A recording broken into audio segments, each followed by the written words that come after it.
Floyd and he was me, he wouldn't never have to fight again because that exhibition shit. Yeah. As me being his little brother, hey, little bro, we finna do 10 rounds, and we both gonna get $100+ million for it. Right. And we ain't never got to box again. Well, right. well. I already been getting these bets, but now it's time for you to get your just due. Right.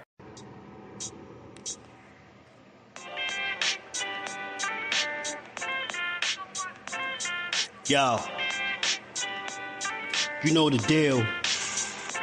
We back again. We never slacking. Word 'em up. Ladies and guys, whether if you drunk or you high, it's time to pay respects to the illest man alive. If you think you got a point, he'll shrink you down to size. And from there it's downhill like a slinky or a slide. Open your eyes, got a deep connection with the rise, so you might see them jump in whenever they go live. Peep it, this channel blowing up now, it's not a secret. With tons of exclusive interviews to listen to. Them other channels I hate, but yo, they missing clues. They start narratives, sip the goose and twist the truth. It don't take a rocket scientist to get the proof. Just click the live at 4 p.m. Eastern time. But when you chime in, make sure you keep it kind. But if cowards want to debate, then it's feasting time. My man Jusdu shine, busy all the time. Grind 24/7, 365. Videos he might have 365. My rhyme sick, they make you do a 365. You get a rich if you think you fit to survive. It's Jusdueboxing, time to click the live. Ain't no beginners, if you soft, you ain't down to ride. I crush you, respect too, it's Jusdu. He got the illest boxing show on the internet. The boy been a threat and he ain't even had dinner yet. Word 'em up. Yeah. You know what time it is.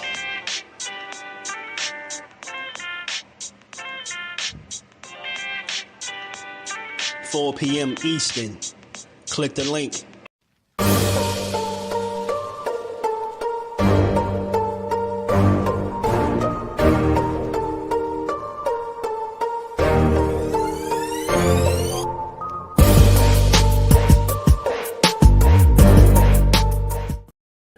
What's good? What's good? Shout out to the fam. How y'all feeling? We early today, man. I think I might have something to do around 4, so we squeeze in a little bit of time to talk some boxing and talk about the latest stuff that's out there, man. Okay. Shout out to the fan, man. Y'all already know, smash the like button on the way in. You catch this on the playback. Make sure you smash the like button, sub to the channel, turn your notifications on. Come be a part of the build, man. Where we at on the likes? We had 1 million yet? Nah. We gonna keep it moving there. All things was good with it. Big Supreme. Call my guy Terrell Crochet. K.O. what's good with it, my guy? He said Tank out here cooking, bud. Hey, look, I like the shit talking amongst them. I just hated that. I hated that like they went left on each other. Well, I don't care who did it first. You know, I don't mind hearing fighters go at it and talk shit because that's what they do. Randall, what's good with it, fam? How you feeling? Warlock Boxing. Pat Bell, my guy, how you feeling, bro? Good to see my guy in the building. Barbara D, my boxing mom is here. It's always a good day. Tank Exposed Buzz, Sugar Daddy, T Diddy. We gonna talk about it. Rogelio, what's good with it, fam? We gonna talk about it. Everybody see it by now. Everybody see that they going back and forth. I knew this was a matter of time before it got like that. Big Dre, what it do, my guy? That's what I like to hear, man. That's what I like. Peace to you and the fam and the wife as well, man. Shout out to my guy, man. Rogelio, shout out to LA, man. Shout out to LA. Brian, what's good with it, man? How y'all feeling today, man? Y'all want to talk about this boxing a little bit? You know, we only talk about everything that's out there. We be talking about everything, but right now, what's dominating the headlines a little bit is Terence Crawford and a little angry man. Yo, nah, bro. I see why Tank say he need therapy. Yo. Nah, bro. I see why Tank said he need therapy. I get it, bro. Bro be mad as hell. Tank be mad, bro. Tank be mad as hell, man. But like I said, whenever you got, I call them two alpha males. I don't care what nobody say. I think they both alpha males. It's easy for them to butt heads, despite the fact that they're not in the same weight class. It don't really matter because they box at the end of the day. They gonna exchange some little shots at each other. Like I said, I don't really care about their money and the money argument because, you know, shit, they both got money, right? Kevin, what's good with it, fam? These dudes need to keep the beef between each other. Yeah, we're gonna get to it. So we're gonna talk about it, but we're not gonna spend too much time on the personal stuff. You know, I always try to bring some boxing out of the conversation, bro. Even if I gotta like go back to some old stuff. That we seen this happening a while ago when they ever since he said Bud, he got a glass chin and he had touched that chin. They've been going at it ever since, bro. On and off, going at it. And then you know what side Bud on. He on that side. So it's easy to see these two get into it, bro. But I got to keep it a buck because that's the only thing I know how to do, man. Look, I'm going to talk about it because it's out there, man. I ain't tripping. This is the only this man Tank go ahead and get them fights in and get that therapy, G. he got to get that therapy in, bro. His ass be tripping. I ain't laughing, yo. I'm not laughing, y'all. I'm not laughing. I'm just laughing at how he be spazzing out. That's why he probably be tweeting and deleting, because he probably sit there and think about it like, yo, I'm wilding. I'm telling you. So look, he said that he got like 8 kids and his wife like 380. Yeah, buddy got to work overtime. Oh, man, yo, it's hard, man. It's hard to have these conversations because I don't care about their personal life. So look, they took jabs at each other. I'll say this, to be consistent on either side, I think personal life need to be out of it because it's going to always get messy. You know, he going to speak about Tank, his situation with his women and vice versa. That's the messy part. I really don't care about it. My overall thoughts on it in any situation. I'll use Shakur, for example, right? Just to show y'all how consistent I keep it. He had a back and forth a while back with Coach Kenny. Remember, him and Coach Kenny was going back and forth, and then he started going in about his daughter. And I was like, even me saying that, I'm like, I know she a fighter, but she ain't a man. She don't got nothing to do with it, and it's part of the kid. So it was like a 2-for-1 for him. She a woman, and she's somebody's kid. So when I seen him say that and go in on her, I was like, damn, I didn't like to see it. I was like, I think he could have he could have made his point without making it about, Coach Kenny's daughter, right? But he came back, he apologized. You know what I'm saying? He said they actually had a conversation. She reached out to him, right? It don't make it okay what he said, but he corrected it, I think, as much as he could have, right?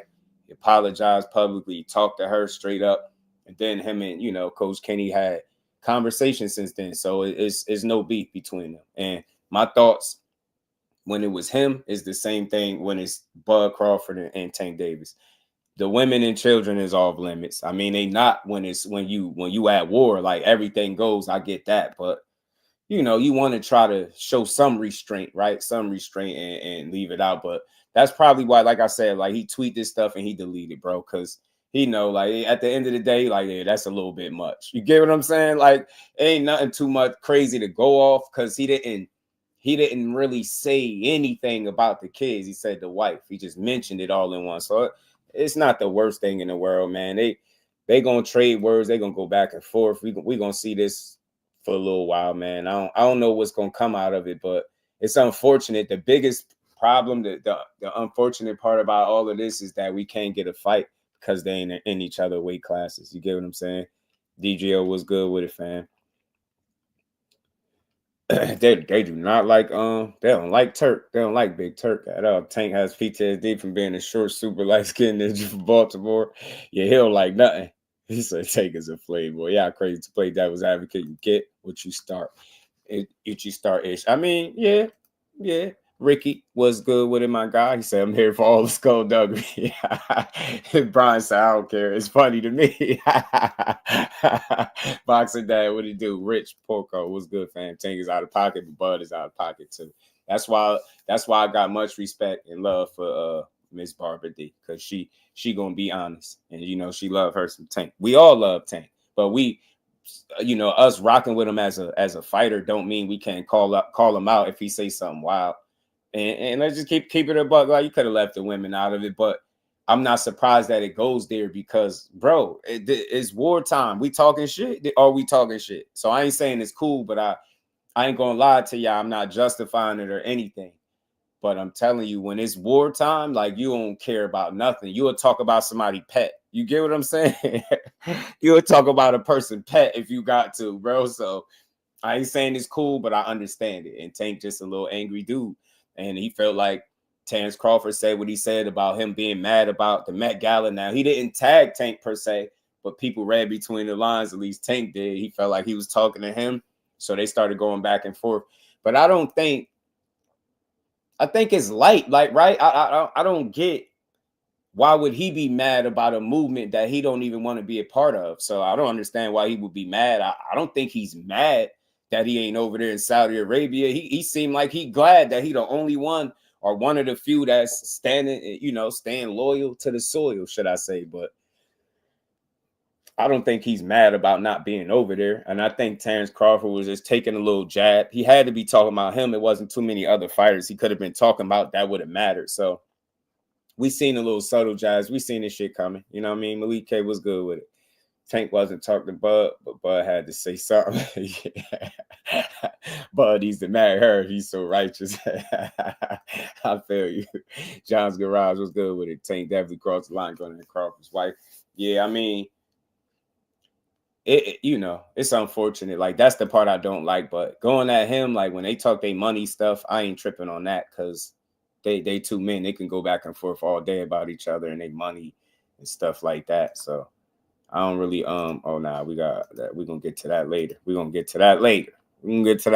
But this is something else that this is the thing though. This is what I'm gonna talk about at the end of the day. Like I said, women and children usually are off limits unless it's wartime. If it's wartime, then it is what it is. I don't condone it. I think he even had a second thought about it. That's probably why he deleted his words. But the problem is when it goes on social media that it don't just stay. It's not going to stay between Terence Crawford and Gervonta Davis. I've seen grown men getting in this comment section based off their interactions with each other, arguing at Terence Crawford about how Tank make more money than him. And I'm just like, yo, you weird, dude. You weird. What why would I argue with another man about another man's pockets? Like, it's the weirdest shit I've ever seen. So like I said, man, the conversation, the back and forth is not going to stay just amongst them. It's going to be shout out to my guy D1. He in the cut. He said salutations. He said Bud Crawford. They don't like no Bud Crawford, bro. I like Bud. I don't have an issue with him. I guess maybe because I don't look at certain things the way people do. But I get it. You know, everybody ain't going to be liked and loved the same way. But I like the talent. When I talk about Bud mostly, I'm really focusing on what I see in the ring. Shout out to my brother D. And we ain't never got a box again. Well, right. well. I already been getting these back, but now it's time for you to get your just due. He said, the hell with Bud Crawford. I ain't rocking with him. But look, like I said, y'all, it's not going to stay between them two. And that's the unfortunate side, man. Fighters up for multiple awards and then get invites. Trying to show that they were fighters up for multiple awards and then get invites. Yeah.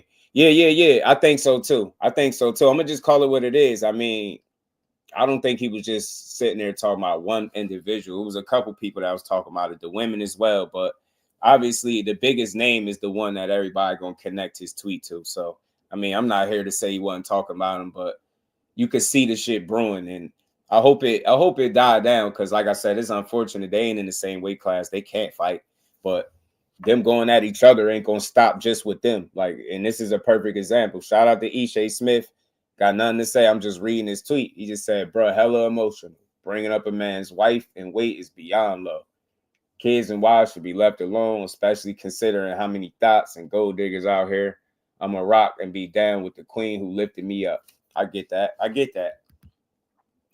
So that's the part about it that get weird. Like if they was going at it amongst each other, maybe DMing each other or something like that, then the whole world don't got to know what they saying to each other. But when they go on Twitter, people gonna treat it like it's fair game. Anything you put on Twitter, people gonna respond to. They're gonna react to it. They're gonna have an opinion on it. And it's no different when you got a name as big as Tank Davis, when you got a fighter as good and talented as Bud Crawford. That shit gonna shake up the internet a little bit.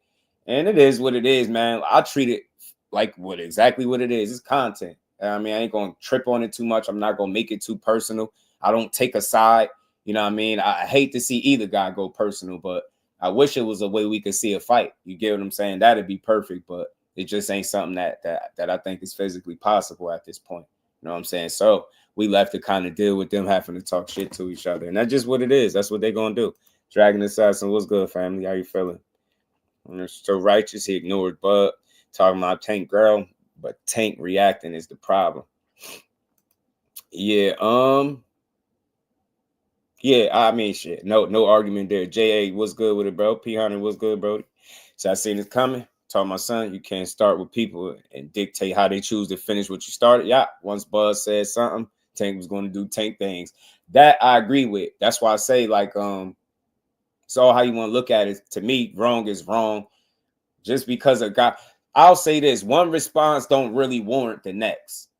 You get what I'm saying? Like, it wasn't that deep. I didn't see it going this route. I ain't gonna lie. I didn't see it going this route. I did.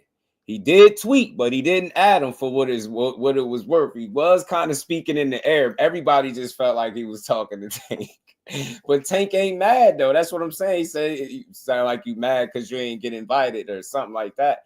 It was a lot of people that didn't get invited. Why would you think the guy that don't want to be a part of the movement is going to be the one that's getting invited? He ain't want nothing to do with it. So he like the hell with it, you know? I don't think he tripping off not being invited to no damn awards. Bro, I don't think he care at all. He already said he don't even like hanging with people. He don't like people all that much, bro. I doubt if he cared that bad. He just an angry guy. He just took a opportunity to go in on Crawford. Boxing hacker, shout out to you, bro. Appreciate the support. He said, imagine hating on dude's wife. Meanwhile, your girl out here popping up, pooping on YouTube, bro. Oh, I hate boxing sometimes, bro. This probably always be out of order. Dragon Ball Turkey. This man, Dragon Ball Turkey. Yeah, I mean, look, I don't really have like a bunch of shout out to Mikey Willis. I don't got a bunch of like, I don't have a side. I don't side with nobody. I'm just reacting to it.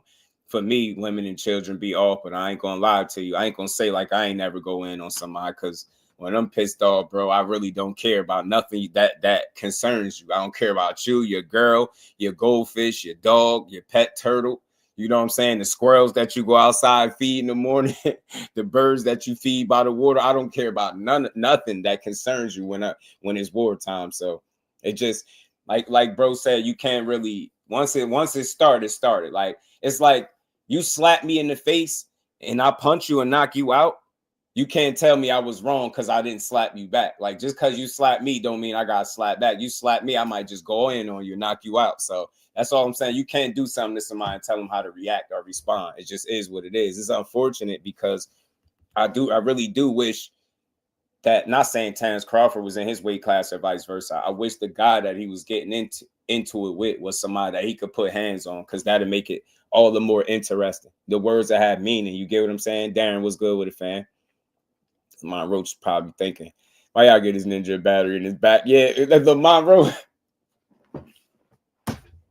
That's the other part to it, though. That's the other part to it, bro. Y'all gotta chill, yo. Tank gotta fight, yo. Listen, all y'all people that keep saying like, you know, y'all rocking with Lamont Roach. You feel like he a good fighter. He gonna shock some people. And y'all, listen, I'm not being funny when I say this. If y'all really care about Lamont Roach, stop firing Tank up, bro. Don't give him no extra ammunition. I'm so serious when I say this. I'm not joking.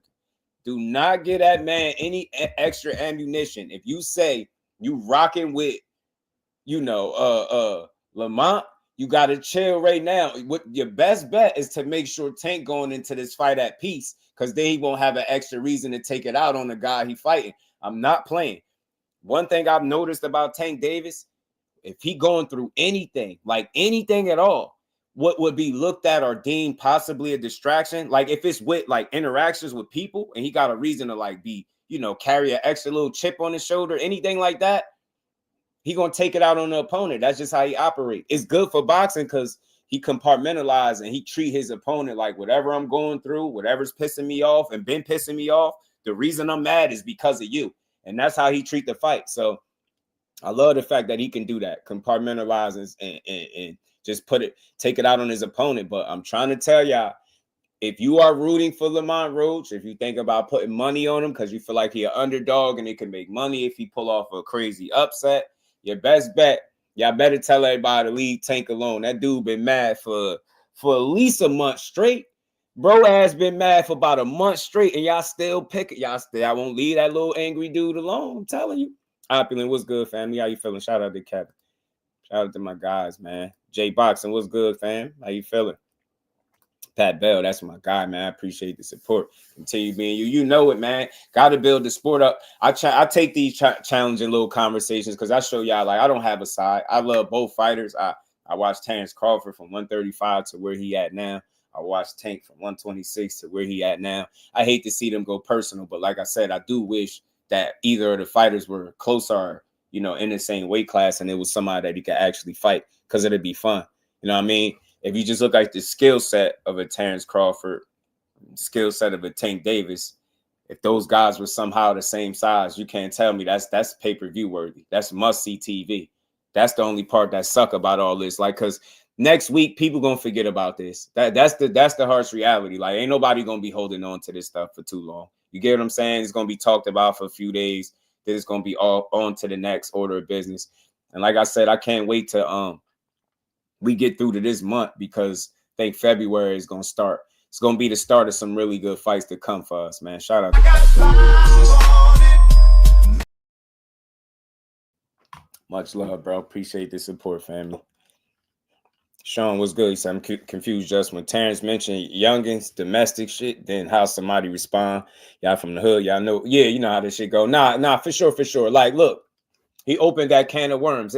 That's why, like, if you're a real one, I don't care what fighter you like more. There's no side that you have to take. If you see some BS, you just call it out. But at the end of the day, they men, right? You know, once you opened up that can of worms and you start talking about shit outside of the sport and you start talking personal, that's what he was going to do. You led yourself into that. I'm not saying it's cool, and I'm not saying I'm cool with it, but that's what's going to happen, bro. Like, you open that door. Tank ain't been biting his tongue at all, bro. He just been going in on everything and everybody, bro. Yeah, Tank, man. I would love to see the day where he gets some therapy because that dude be pissed, man. He be an angry little dude. Tell Tank Dare to be great, jump in the weight and get punished by Bud. Damn, you want to jump in there with Budrick? Shit. You want him to jump in there ace, my guy. What's good with it, fam? You said tease. Nah, she ain't 400. Tank crazy, bro. See what he did. Y'all know, got that little angry dude from Baltimore started. He ain't she ain't that heavy, but look, I get it, yo. Like, you say something about anything concerning me, I'm going right for the jugular. I know people like that. I'm not saying it's cool, but I know people like that. But I kind of wish that it didn't happen between them two. You know what I'm saying? Because they can't fight each other. That's what I'm always say. I wish they could. I wish it was somebody that they could fight, but that ain't gonna happen, man. I rock with both of them dudes, man. Look, Tank is gonna do what Tank do as far as who he fighting in the ring. We all know the conversations about the fights that we want to see, but I think it's a matter of how we gonna get there. You know what I'm saying? Shout out to Ricky, man. Appreciate the support. Said people want Tank to be somebody not. He don't give. If you go low, he gonna scrape that bird shit off the bottom of the pot and throw. Yeah, y'all crazy, man. Yo, that's real though. That he is though. He don't care. You go low, he gonna go lower, bro. Like, I ain't saying it's cool, but that's just what it be. I've been on that type of time in my life before. Like, you think you gonna play with me? I'm gonna play. You ain't gonna play how I'm gonna play, and that's just really what it boiled down to. And it's unfortunate because, you know, whenever it's war and the war of words or something like that, it's usually casualties. And unfortunately, you know, wifey was a casualty. That little angry dude. Little angry dude. He got chill. Dre Smith, what it do, man? Tank selling America. He was right about what he said. He do. He do. He do. That's my whole reason and why I don't think somebody like him would be mad about not being invited to something that he seemed like he don't want nothing to do with. Can anybody in here, am I tripping? Can anybody in here tell me a time that Gervonta Davis sounded like he cared about what Turkey got going on? Every time they bring Turkey up to him, it went from 2 Ferraris to 3 Ferraris. Like, he talking 150 M's. Like, it don't sound like he really interested in doing business with him. So for that reason, I don't see him being mad that he didn't get invited to hang with the kids that he ain't want to hang with. You know what I'm saying? 2 Cents Boxing. Peace to the queen. Always cooking. Rhonda, what's going on? Same thing I said. Hey, just any way you can get Tank on the live chat. I wish, man. I wish, because I'll be one of the realest people that he could talk to. You know what I'm saying? And one thing you'll never hear me do, I know how to critique what I think he might have said wrong without shitting on him. Like, it's a difference. I don't have to shit on him. You know what I mean? My feelings about him is still the same. I just think he's a little angry dude. And that's why he trying to tell people, look, man, I need therapy, bro. I'm tired of being so mad. He want to be softer for his kids. But until then, bro, he an angry guy. You know what I'm saying? He an angry guy. Feel like Tank at a weak point, so they attacking. Yeah, you know what? 2 Cents, you got a point. Because I'm gonna play something. Real quick. Shout out to Showbiz, man. I give credit where it's due. I think I got this clip in here. I want to play something. And to what you were saying, 2 Cents, like, people feel like he had a weak point to a degree. I think you might be on to something, man. I think. Let me see.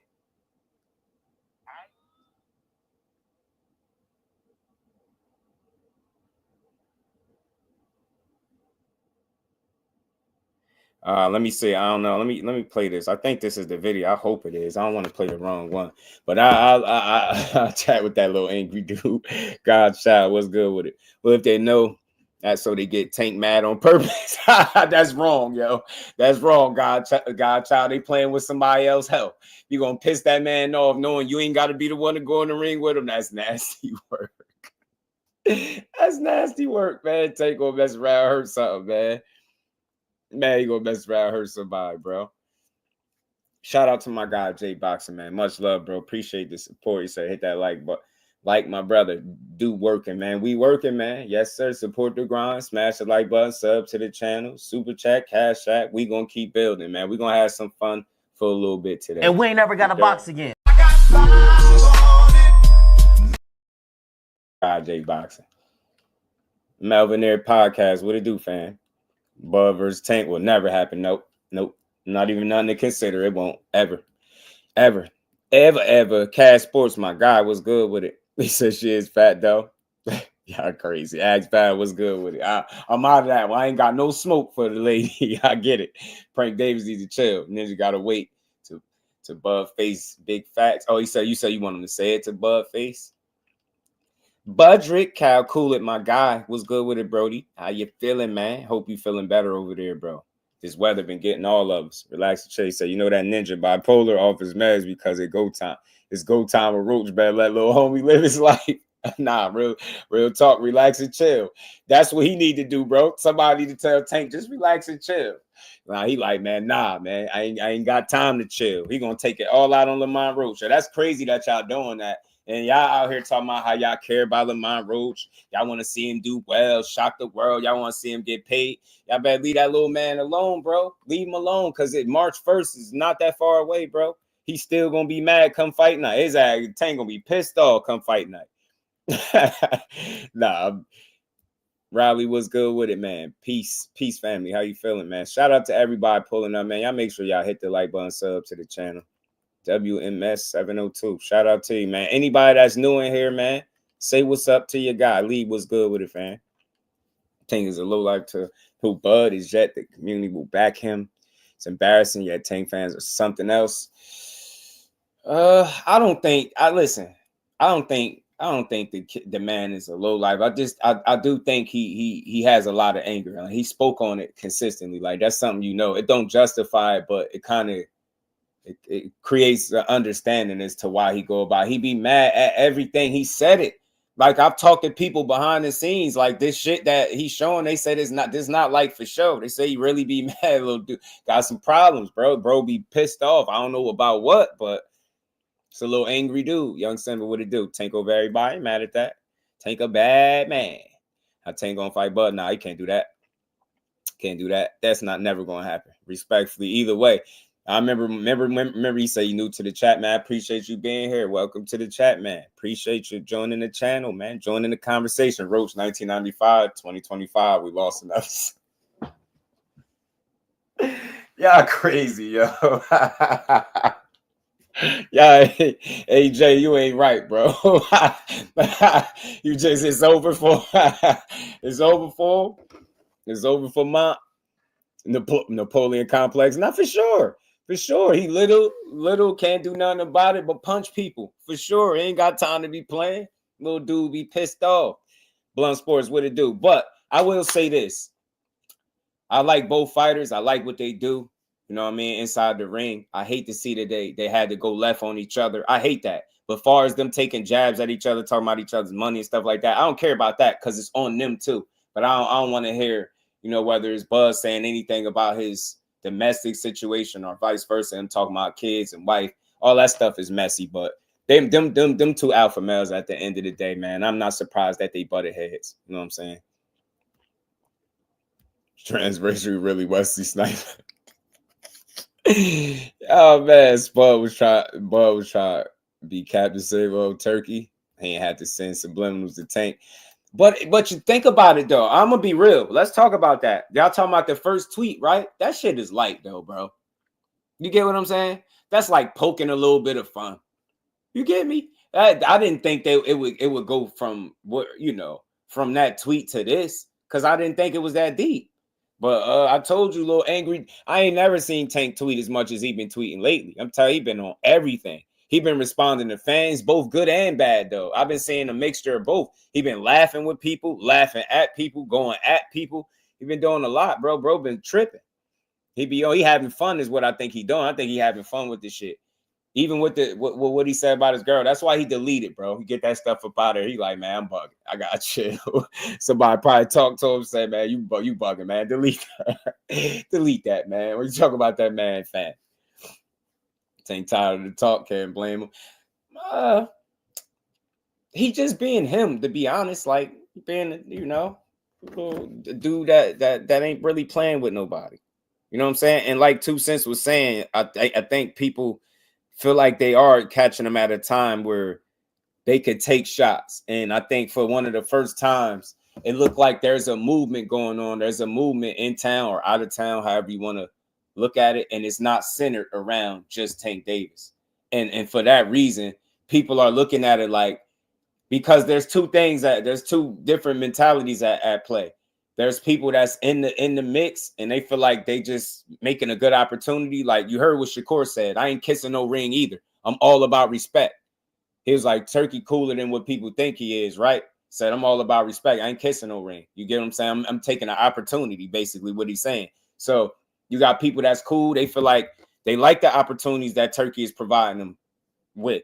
Then you got guys like Tank Davis. He like, bitch, I sell in America. I'm good here. I don't need to go over there. They need to go over there because, they don't make as much money and X, Y, and Z. Like, you get me? So the situations are different, right? If you're not the biggest ticket seller, right? If you are looking for another opportunity, right? Then you would entertain an offer that Turkey has for you. Because not only is he getting people paid, he is putting people in competitive fights too. Not fights that they can just easily win. So, look, man, he got his own movement. I never heard one peep from Tank Davis that made me think that he wants to be in the mix where they at. Like, I haven't seen that. I haven't seen it, bro. I don't think he care all that much. You know what I'm saying? I don't think he care all that much. But like I was saying, I wanted to play this clip. I hope this is the right one, man. From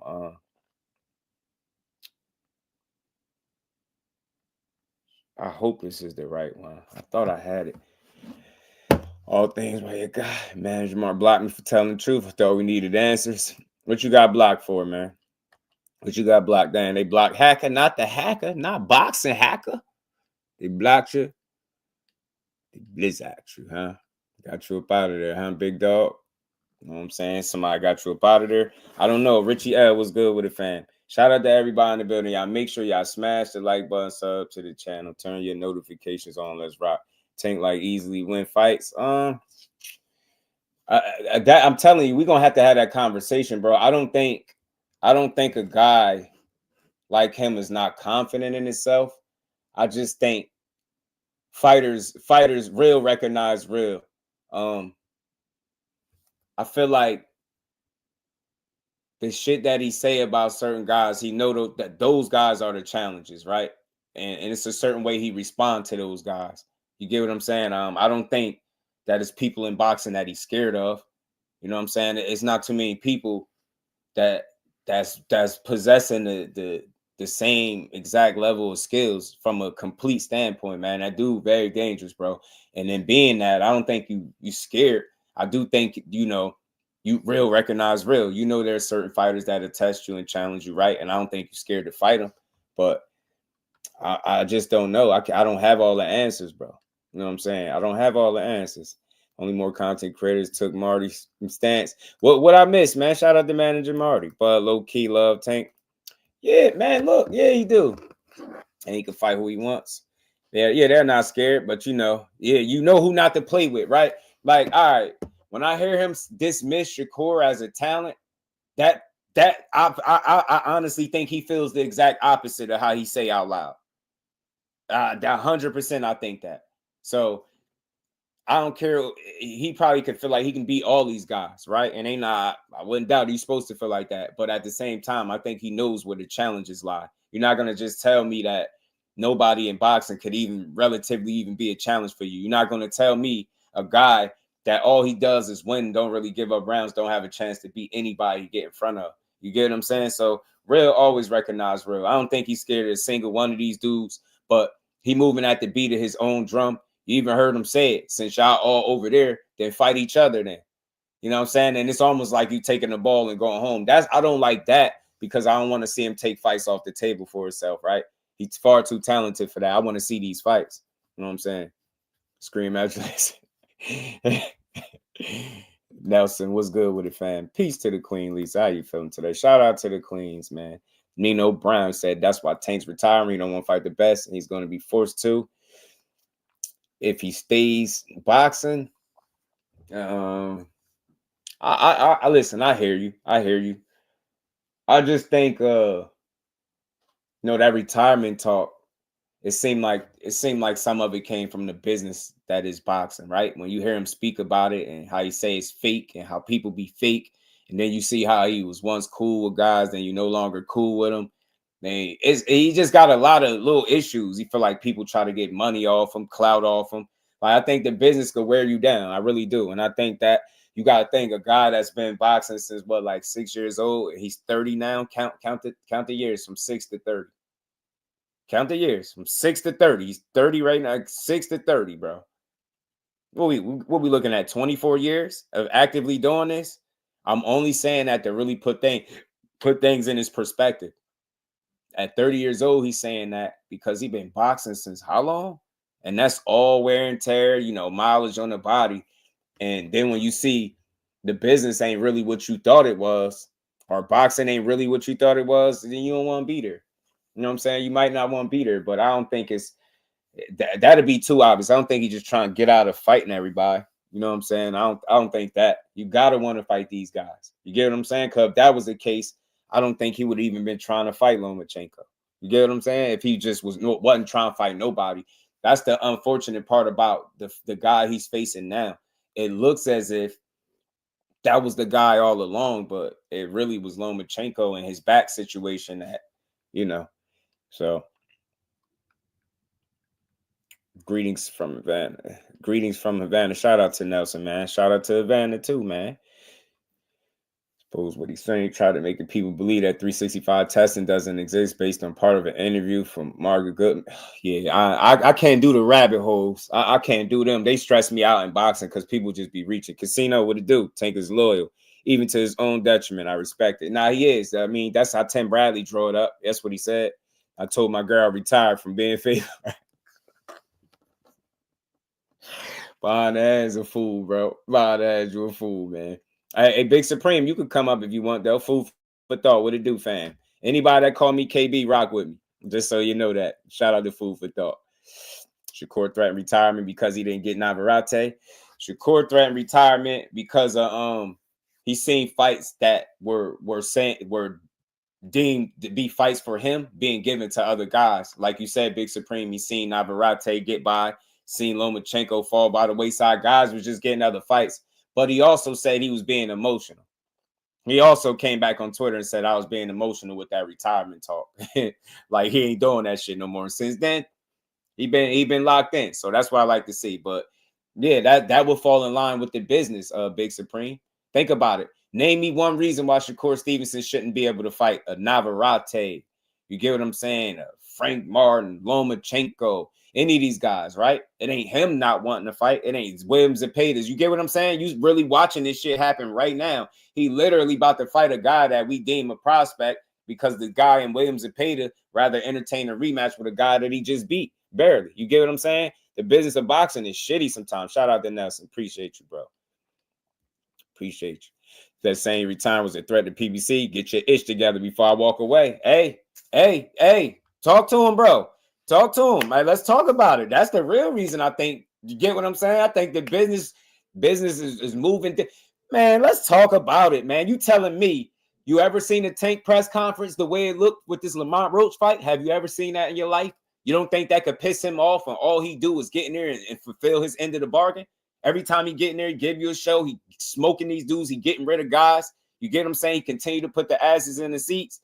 You get what I'm saying? And then y'all got the nerve to have that man in the damn auditorium or something during a press conference.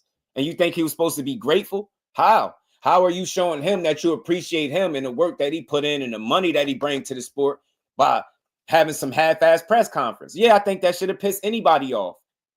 They tell you you're a star. They run around here calling you the face of boxing. Well, treat you like it. That's all I'm saying. I ain't saying they doing them wrong, but I think it's some truth to that.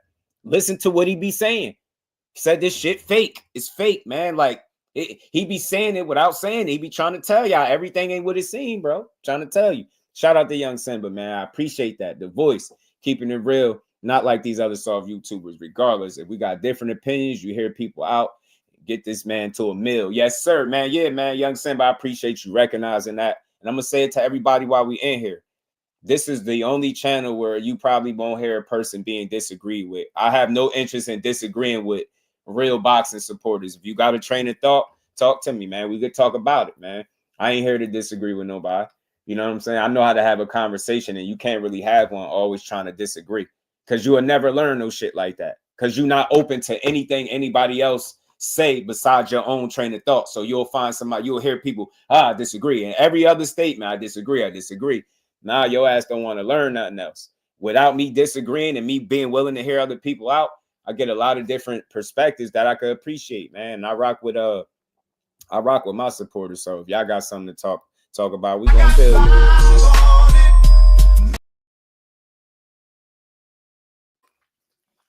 Man, I'm still fake sick on the low, man. It's wild, man. This weather been beating your boy up, bro. Man. All right, let's keep going though, man. Tank don't feel the same way. What about what?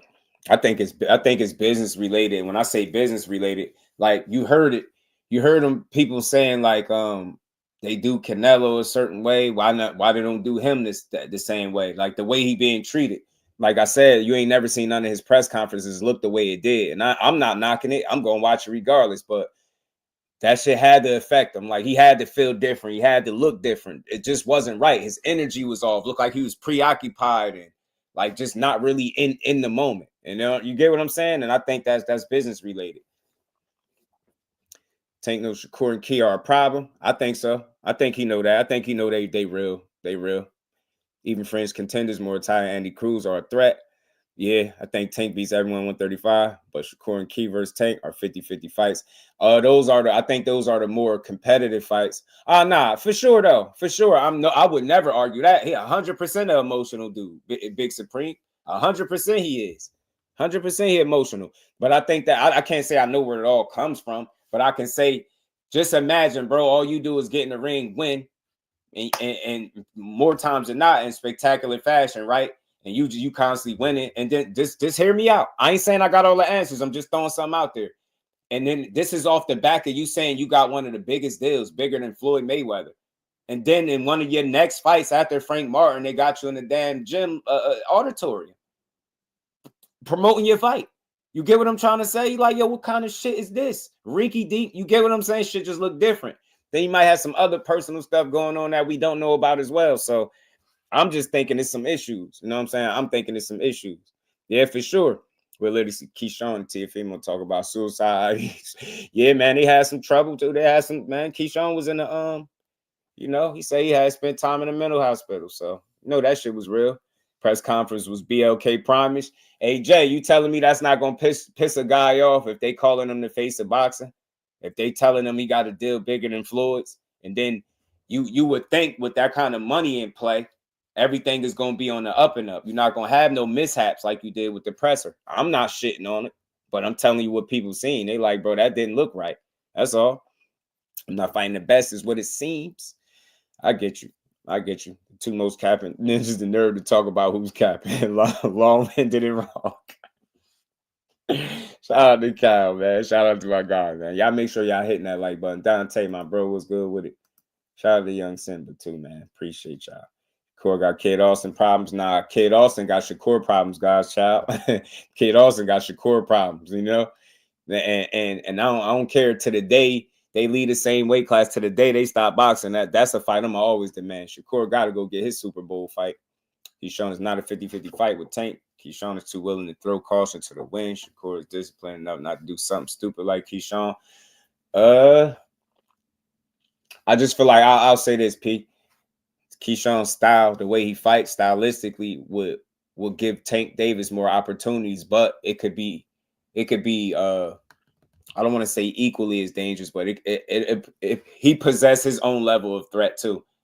If you really watching it, right, the only knock against Keyshawn right now is inexperience. He just needs some more fights for people to feel like that's a realistic option for him. You get what I'm saying? And shit, Shakur, people say that's not a 50-50 fight. He's no threat. Like, I hear people say this all the time. Tank don't got no 50-50 fights. I don't agree with that because I don't think people – I think what I see is 50-50 and what other people see is 50-50 is just a bit different. So I don't – like, if I'm seeing multiple guys that are not on a level of a fighter that I never seen you fight and they've able to win rounds, I'm not saying those fights are 50-50, but his fights are not blowouts. But people will make it seem like he getting there and just because he knocked you out, then he just blew you out. He don't fight that way. And I said this before, I don't think Tank fight to win rounds. That might sound crazy, but I think he fights to win the fight, if that makes sense, right? When you trying to win rounds, I'm trying to win the fight because I'm trying to end this shit. You get what I'm saying? He's not really concerned with trying to win every single round. Now, I'm not saying he's trying to lose them, but I think he don't prioritize. I think somebody said this to me before. He don't prioritize rounds the same way other guys do. And that could be for one reason or another, a number of different reasons, but at the end of the day, I think he prioritizes wearing you down, breaking you down, hurting you, and ending the fight. You get what I'm saying? That's how he approach it to me. PBC is working with Turk. Yeah, you seen some of them guys cross over there and get that bag, and they still gonna be with PBC. Shakur got Kid Austin celebration. Never a problem, my guy, huh? Shakur got Kid Austin. Oh, that's as bad. I was like, shoot. Man, yo, Shula Jameson, he always come in and talk about the white girls. You crazy, man. I keep thinking Keyshawn don't have defense. Yeah, I think Keyshawn is a lot better than what people are giving credit for. Because not too long ago, they were saying he ain't fought nobody. Now it's like you forced to kind of give him his just due now because he kicking ass. Just to be transparent and honest, he's ahead of the curve right now. Keyshawn is in a very good space. He don't even need to constantly call out a guy that he's not fighting. Just win your title, and then do what you want after that. You know what I'm saying? But he's in a very, very good space. He's going to find himself competing for a title in like his 13th fight. He just had a homecoming that did very well. People showed up, showed out. He had his brothers on the card winning with him. DB3 is a real movement. Keyshawn just got to keep doing what Keyshawn is doing. You know what I'm saying? I know you feel like you working your way to the top. You got to call out the top guy. But all you got to do is just keep winning, bro. Keep winning. The fights that he needs going to happen for him. That's what I think. Shout out to Naeem, the dream. My guy, he said, gotta love boxing. You got to. What? This not funny. How am I supposed to get home? Hold on. Hold on. Here. $2. Take the train. Shout out to my guy, Naeem, the only dream that matters. Yeah, that press conference was bootleg as hell. With a comedian, hey Jay, come on, that they had his man, bro. They hired his boy. They hired his boy at the joint. Like, come on, and jokes wasn't hitting. He wasn't really funny. No disrespect to him. He seemed a little out of his element. You get what I'm saying? Just looked a little weird. Just a little weird. He's going to go in there and play with an elite fighter, waiting on a knockout. Not going to go well. Cuddy Hendricks was good with it. Waiting on an elite fighter. Said if he go in there to play with an elite fighter, waiting on a knockout is not going to go well. You talking about with Tank? Nah, I don't think so. But I'm not saying that's the way he approached the fights, like waiting on a knockout. He waiting for you to taper down. He waiting for the weakness, to see the weakness. And 30 for 30 right now. You get what I'm trying to say? Maybe against a certain guys, that approach could be risky, more risky. But so far, so good. He been beating people ass approaching the fights that way. You get what I'm saying? But I definitely hear you. You know what I mean? Certain guys could, that style, that approach could be risky, but not most. Most guys is going to be what it's going to be. He's going to beat their ass.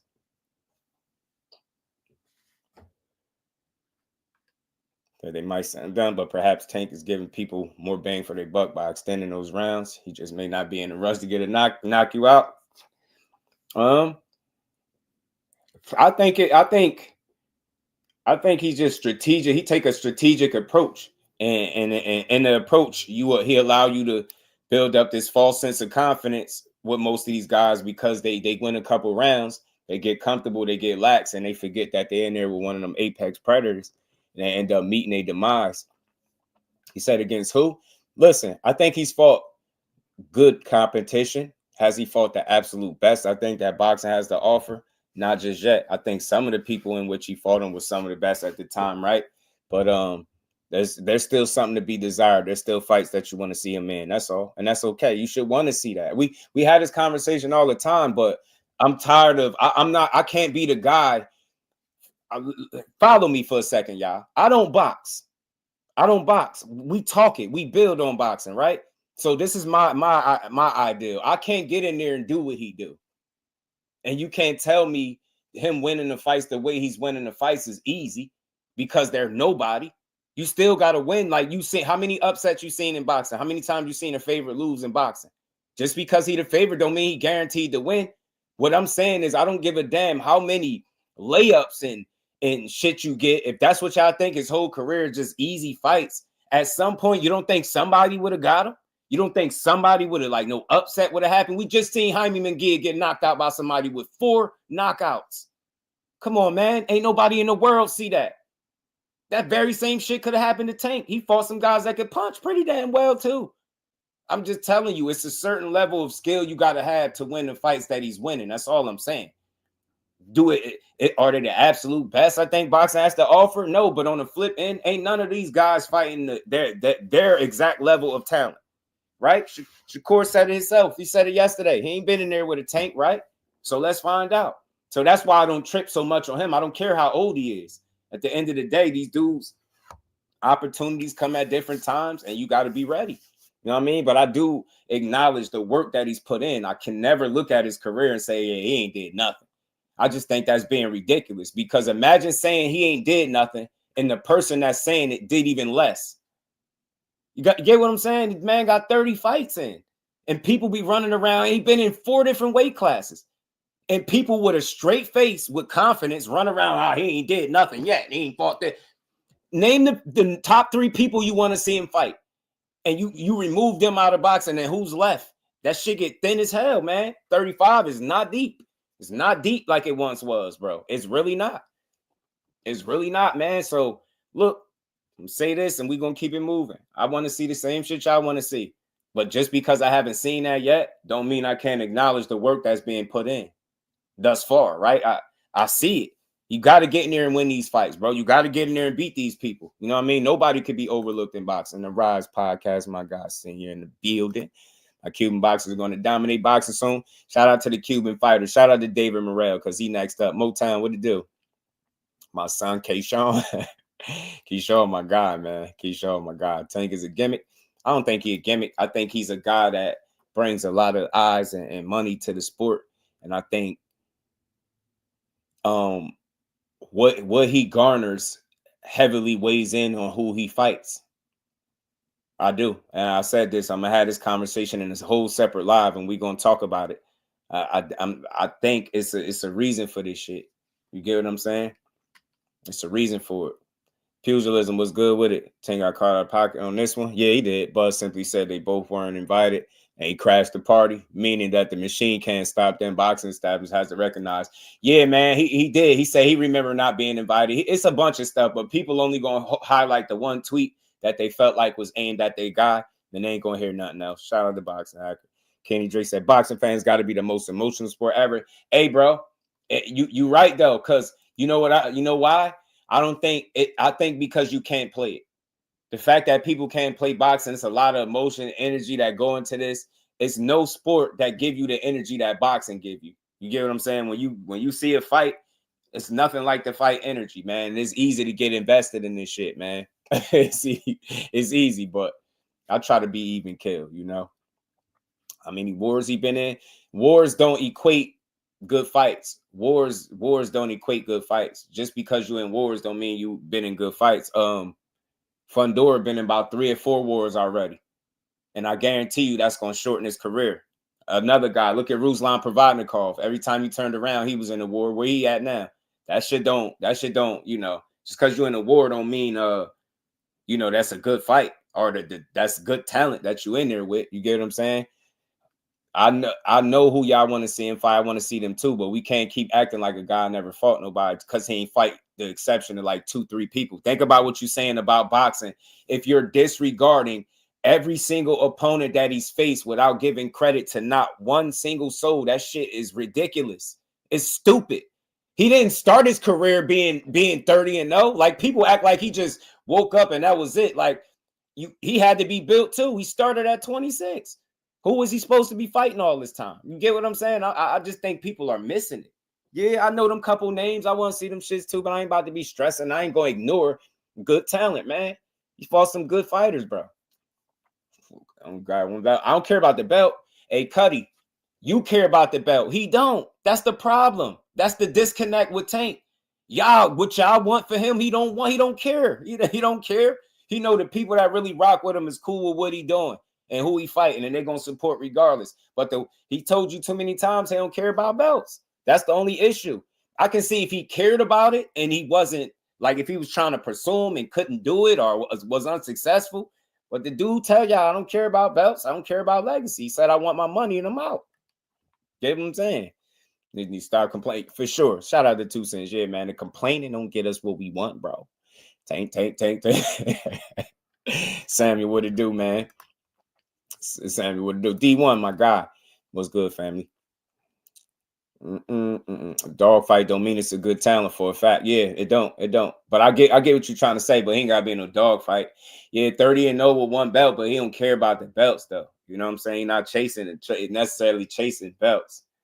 I mean, and I feel like he's been able to. I mean, he got one. He got a belt. I mean, shit. Shit is more money at the end of the day, bro. More money. Do I want to see the fights? Yeah, I would want to see Shakur and Tank, belt or no belt. That shit ain't got to have no belt for it to be a good fight. The belts don't make the fight. That's just icing on the cake. Get what I'm saying? A good fight gonna be a good fight. The belt just add a little more intrigue to it. That's it. But a good fight is gonna be a good fight, belt or no belt. I go 45-0, no belt. I'm telling you, we get so emotional. Right, we do. We love our boxing. Yeah, belts don't have the same meaning no more because people gatekeep with them. They get the belts and they hold on to them and they use them to take a bunch of winnable fights and extend their run. You know what I mean? So I keep calling him the face of boxing. You don't care about it. Because again, you gotta think why people call him the face of boxing, Cuddy. It's the attention that he brings. He must see TV. He's showing you that pretty much whoever he get in there with, whether it's the janitor that work in the arena, people gonna come there and see that shit. I think that's rare. I think it's a rare breed that's able to do that. And he's one of those guys. That's why he able to kind of move to the beat of his own drum.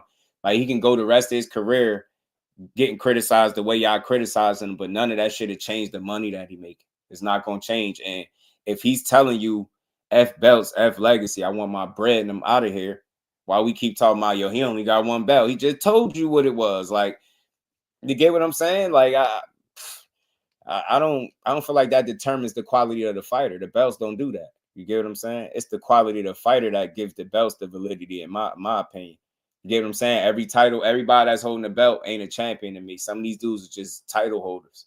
You get what I'm saying? I think it's an entertainer. It's an event, but February 14, watch his work. And that's a good point, too. He's an entertainer, bro. I think people forget that this shit is entertainment. How y'all have it in y'all head, y'all like, man, he got to be chasing this, and that. Nah, man, his job is to entertain people as well. I'm not giving him an out saying he shouldn't fight these people. I'd never say that. But I don't understand why we keep complaining about it. It's like, it's like what you want him to do. Who do you have undeniably getting in there beating him? Name a guy that you could throw out there that he could fight at the weight class that he won't have a realistic chance at beating. Get what I'm saying? That's that. And that list is not long, bro. It's not a long list at all. I think Tank will get exposed if he fights outside of the PBC. Seems like every fighter, Fulton Spence. Look, it's definitely probably within the best interest of the business to make the in-house fights. Because I think with making those, they can pay people what they want to pay them and make sure that their A-side guy gets fully compensated. I think with some of these other guys, I think might be a possibility that they command or demand more money. And that's why you hear when it comes to certain names like Shakur, you hear people start saying things like he ain't going to take a pay cut and shit like that. So I don't think he'll get exposed per se. But I think outside of the PBC, obviously the fights get tougher. And you just tell me if I'm lying. Name somebody over there at the PBC at 135 that you got beaten.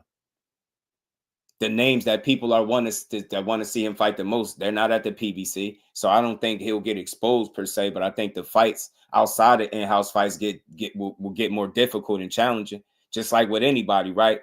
I go on the other side. And Core was with Top Rank.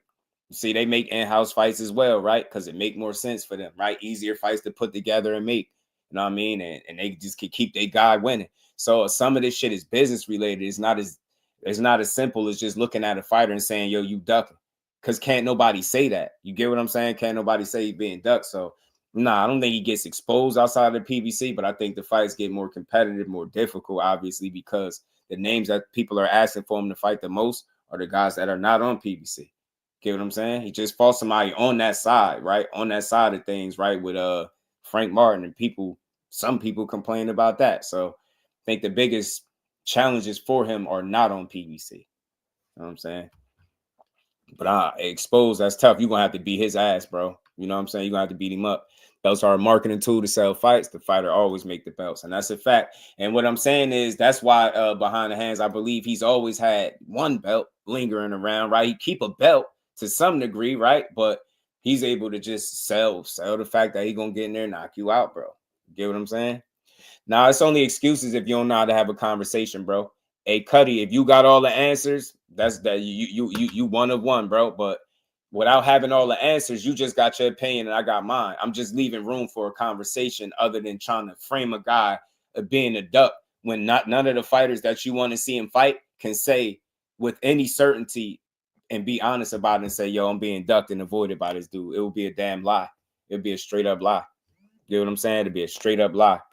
It'd be a straight up lie. You get me?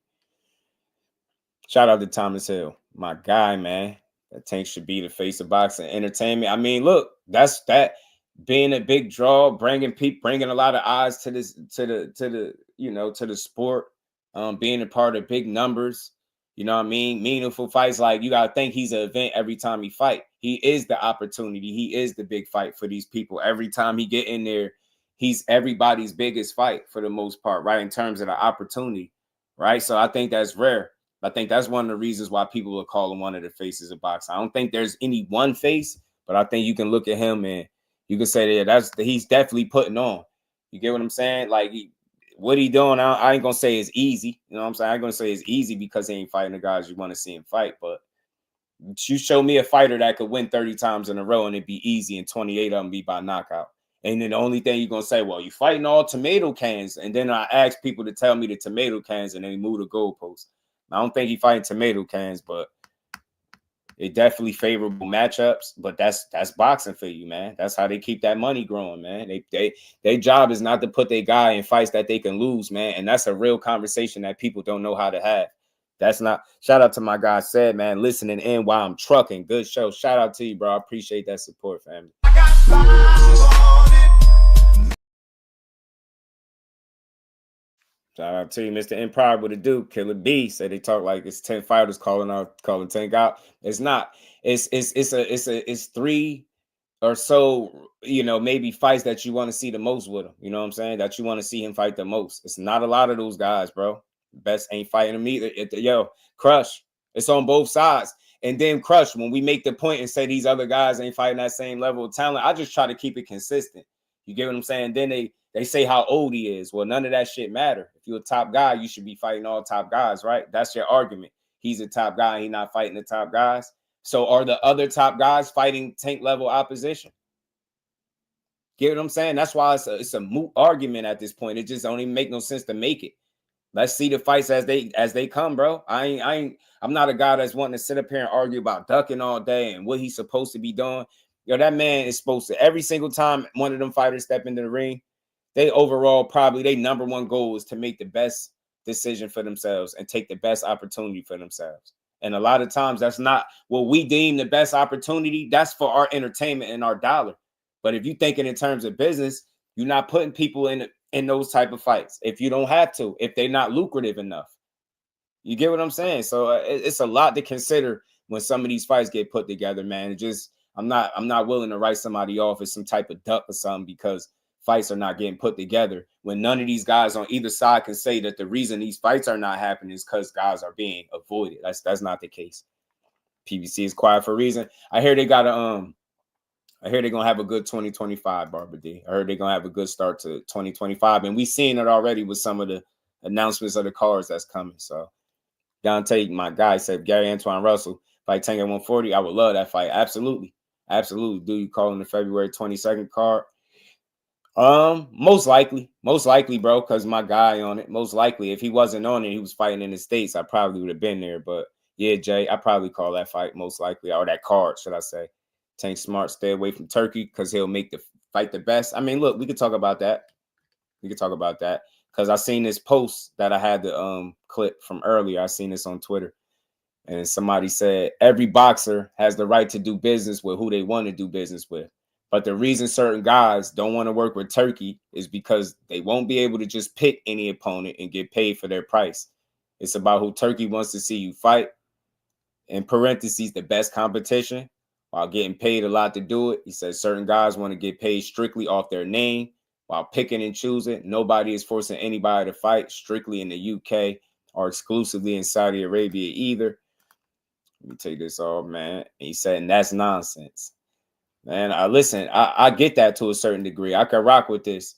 And the reason why I think this post makes sense, because if you see some of the fights that are being put on, they're competitive fights. We was discussing some of this the other day. Shout out to Behind the Hands. And he had mentioned that you wouldn't have seen Jared Anderson in a step-up fight had it not been for Turkey. And that's an absolute undeniable fact.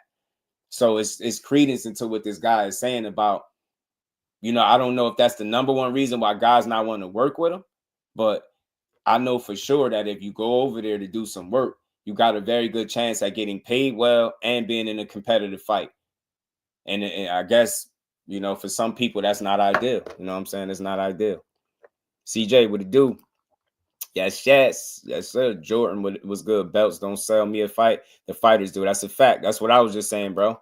Because the truth be told, the best fights in the world that you want to see, if they had no belts attached to them, you would still want to see them. You get what I'm saying, Jordan? That's exactly how I see it. Shout out to you, bro. Appreciate you pulling up. Y'all smash that like button, sub to the channel. Crucial content. Court only won at 35 that can upset Tank. Boy, defense nice, but I don't see it happening. I feel you, man. I feel you. They don't want that money with Tank. Oh, he said they want that money with Tank. Yeah, and I think it serves guys best, like to put on the fights for the guy. If he's your fighter, why would you necessarily want him crossing the pond to make fights if you can make the fights for him yourself? So it's a matter of not having to do what everybody else is doing, but still being in a position to still make all of those same fights. That's why I'm not tripping about Tank not going over there, because I don't think that determines whether or not he can make a fight. I think he can make the fight with his people right where he at. It's just a matter of what the focus, what the plan is, and who they trying to go after next. Every fight is a mega fight. Hell no. Hell no. Fighting the best that's available. That's true to a degree, man. Shout out to Dragon Assassin. So cool looking at boxers' views from all perspectives. That's what I try to do, man. Just let people have their voice, man. Let people, when you ain't saying nothing crazy anyway. Again, what's your name? Ray. It's only excuses if you don't know how to have a conversation. I'm tired of playing with y'all. Y'all need to up y'all level of conversation. Everything ain't no damn excuse. It's a difference between excuses and reasons. And again, if you want to have a conversation, bro, it's deeper than making excuses. Why would I sit here and make an excuse for a fighter that I'm not benefiting off of? I'm not getting paid to make excuses for fighters. Who the hell want to hear me make excuses for the fighters? I just know how to have a conversation deeper than this surface level shit that y'all be talking. Because if I came up here and said, yeah, everybody's ducking, this one is ducking, he's ducking, you'll be cool with that. If I was up here talking about how much of a duck Tank is and how he don't want to fight nobody, he just want to fight easy guys, you will love that. You'll love that conversation. But over here, we don't tear down the fighters, man. I take a much different approach. Unless you can get in there and do what Tank Davis do, I ain't trying to hear that shit. I ain't trying to hear what he doing is easy. I ain't trying to hear that he ain't challenging himself. Unless you as a person can get in the ring and beat any of those guys that he beat, I don't want to hear it. Because we sound crazy. We be talking like fans. Like that shit that these dudes doing ain't easy.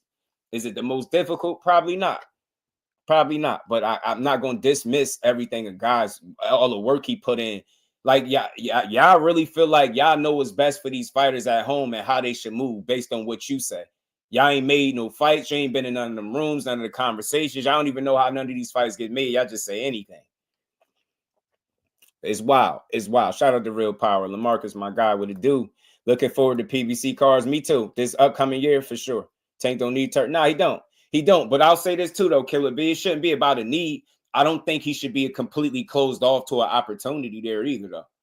Because dealing with Turkey or operating with him doesn't mean that a fight 100% can't be in the States. Wasn't Bud Crawford wasn't that card in LA that they fought on? Wasn't that a Turkey card? Like, you get what I'm saying? I think people got it in their mind that every single card is going to be over there. I don't think that's going to be the case. You know what I'm saying? I don't think so. Man, AJ got paid well to fight a UFC guy. He damn sure did. He damn sure did. They're not making money like that. The Bud fight lost money. He didn't lose money, though, bro. He didn't lose money. You get what I'm saying? Bud Crawford didn't lose money. They could lose money all they want, but he didn't lose it. I don't give a damn about the guy losing money, long as the fighter good. Take care of the fighter and give me a good fight. You get me? Take care of the fighter and give me a good fight. This was Adams Boxing, I think. Kyle Adams Boxing, I think his name was. I just clipped his name out on purpose because people start making it permanent. They start looking for his ass. What you say on Twitter? Teach what's good, my guy. Well, Turkey can make any boxer do anything, no matter the money. Yeah, he can't make these fighters do anything. Shout out to my guy behind the hands, man. Yeah, and like I said, I don't think he should be completely closed off to an opportunity there. You get what I'm saying? Or opportunity with him, because it might be a situation where he can get more money and the fight still be in the States. But it seemed like it's a pride and ego thing. And it seemed like Tank is the guy from the outside looking in, like, yo, I'm cool where I'm at. And that's just what it is. How else can you look at it? What you mean? What you mean, Rich? How else can I look at it? What you mean? And McQueen, my guy, the professor. Step up and get stepped on. You think so? 2 cents say you don't need to go over there. That's why they are so hell-bent on him going over there. Yeah, I don't think he needs to go over there at all, 2 cents. I don't think it's a need thing. I don't see the reason for being so closed off to an opportunity there. That's all. You know what I'm saying? I don't see why it's such a bad thing. Like, you get what I'm trying to say? I don't see why people are deeming it like the worst thing in the world. You get what I'm saying? Let's go, Big Turk. Continue to get us close matchups, 50-50 type matchup. That's why I was so surprised that people were so mad at his emergence, I guess you could say, in the sport, because it seemed like he trying to give you good fights. Yeah, nah, we not shitting on no fighters, bro. I'm tired of that. Y'all ain't tired of that. Y'all ain't tired of people talking boxing. Unless you can get in there and fight, I don't want to hear nobody's a bum. I don't want to hear that he fighting tomato cans unless you could get in there and beat one of them tomato cans up. That's just sound crazy, man. Like another man, like 2 men in the ring, it's a fair fight. Yeah, it's levels, but the shit is a fair fight. Big Bob, what it do, my guy? How you feeling? What's good with it? Shout out to 2 Cents, man. Yeah, man. Y'all be used to hearing people shit on the fighters. I ain't for it over here. We don't do that.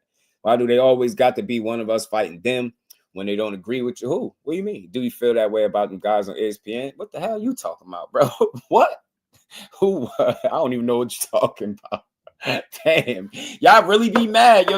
Y'all don't know how to have conversations. Y'all like, how old are you, dude? I want to know. I bet you early 20s. I could tell. Just young guy. Don't know how to talk. Don't know how to have no conversation. We aren't accountants. I don't got to be no damn accountant. We don't got to be no accountant for the conversation I'm having. We don't got to be no damn accountant to have a conversation about boxing. I don't know what you talking about. Bro on one, ain't he? Las Vegas is not putting up with all the fights. In Saudi Arabia, I don't think so. I don't think he'll try to put every fight there. Because remember, like I said, Barbara D wasn't Crawford and Madrimov in LA? Or am I tripping? I think people just assume that everything is going to be bad, right? I don't think that's a bad opportunity for him. If you got a guy that people feels like has access to an unlimited amount of money, and there's nothing prohibiting him or preventing him from putting on the fights in the States, and you got a fighter that's billed as the face of boxing and spoke recently about 150 M's, and you got a guy that could potentially put you in position to get somewhere, if even close to that, why would it be a bad thing? I think it's only a bad thing to a degree if the fight can't be in the States where his people at, right? But it's not 100% sure that he won't be willing to make that. He spoke on it. When he spoke about Shakur and Tank fighting, he spoke about the fight being in the States, not in Saudi Arabia. That's why I don't know why people tripping. I think we jumping the gun. Unless some of y'all got crystal balls at home and you rubbing your crystal ball and it's telling you, yo, everything Turkey doing is bad, and you know, he only want to put fights on in Saudi and he taking fights from the American. If that's how you feel, then that's different. I just don't see it that way. I don't see it that way. He keeps kicking Turkey back. He wasn't invited. I don't think he kicking Turkey back in. Hey, Cuddy, how he kick his back in? Tell me. Oh, what, because he say he ain't shit? That's what we think kicking his back in? James, what it do, man? We want Tank fans hate Turkey. Yeah, they don't like no Turkey, bro. I don't think I heard of too many Tank supporters that rock with Turk. They don't like Turkey. They don't like Turkey. Hen dog, what's good with it? Hey, Cuddy, you in the minority, brother. You the only one that can't understand the shit I'm kicking, bro. It's unfortunate. Salute to you. I appreciate you being here, though. Ruben, what's good with it, fan? Said Bud and Tank conversation has transitioned them from entertainment to a personal matter. Yeah, it did. It got ugly quick. It got ugly quick.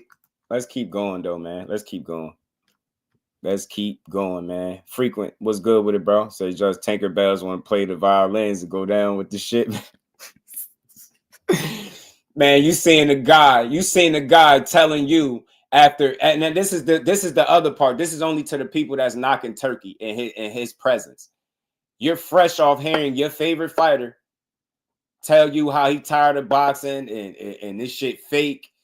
After telling you he had the biggest deal, bigger than Floyd Mayweather, he tells you about retirement, and y'all think everything is good. Y'all think it's all related to the opponents or lack thereof and not being able to get the opponents. You don't think there's a chance that the business could be pissing them off or the way they doing business. All I'm saying is don't take opportunities off the table for yourself by being short-sighted.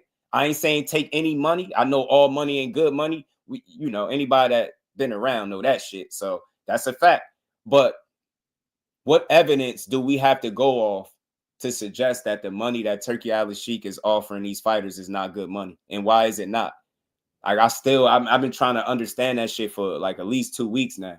And I'm hearing people, they making great points, but I'm like, where is the negative that he's doing? What's bad about it? Like, that's why I want to know. So I don't get it, man. I don't get it. Shout out to Crucial, man. 48 asks, but you say my opinion don't matter because I never laced up gloves. No, I'm telling you, if you're trying to dismiss everybody that a guy fought and you can't do what he do, Cuddy, I don't care if you was 58. If you gonna dismiss everything that a fighter has accomplished in the sport because he's not doing what you said he should do at home, you being selfish and you selling him short. You not giving him his just due. And I said, and I stand on this. If you can't get in there and whoop on these guys' ass, maybe you should rethink how you view these fighters that he's fighting. You get what I'm saying? So everybody's opinion is welcome over here, but your opinion don't matter more than mine because, of course, I'm the voice. You get what I'm saying? Yeah, it is what it is. I mean, Turkey financial gain shouldn't be our concern. So when we get the best matchups, that's what I'm saying. I'm not here to count how much money he's losing. I can understand people's concern with the overall sport and how it could be affecting the sport if somebody doesn't have a real business model in place and they just freely throwing money around and you feel like it could possibly affect the way people view themselves as far as their market value and things like that. I can understand it, but it's not for me to stress about what money that he's losing. That's too much. Like that. Let him keep on losing it. He bad, right? He got banked, right? Just keep giving me good fights. Keep treating the fighters well and keep giving me good fights.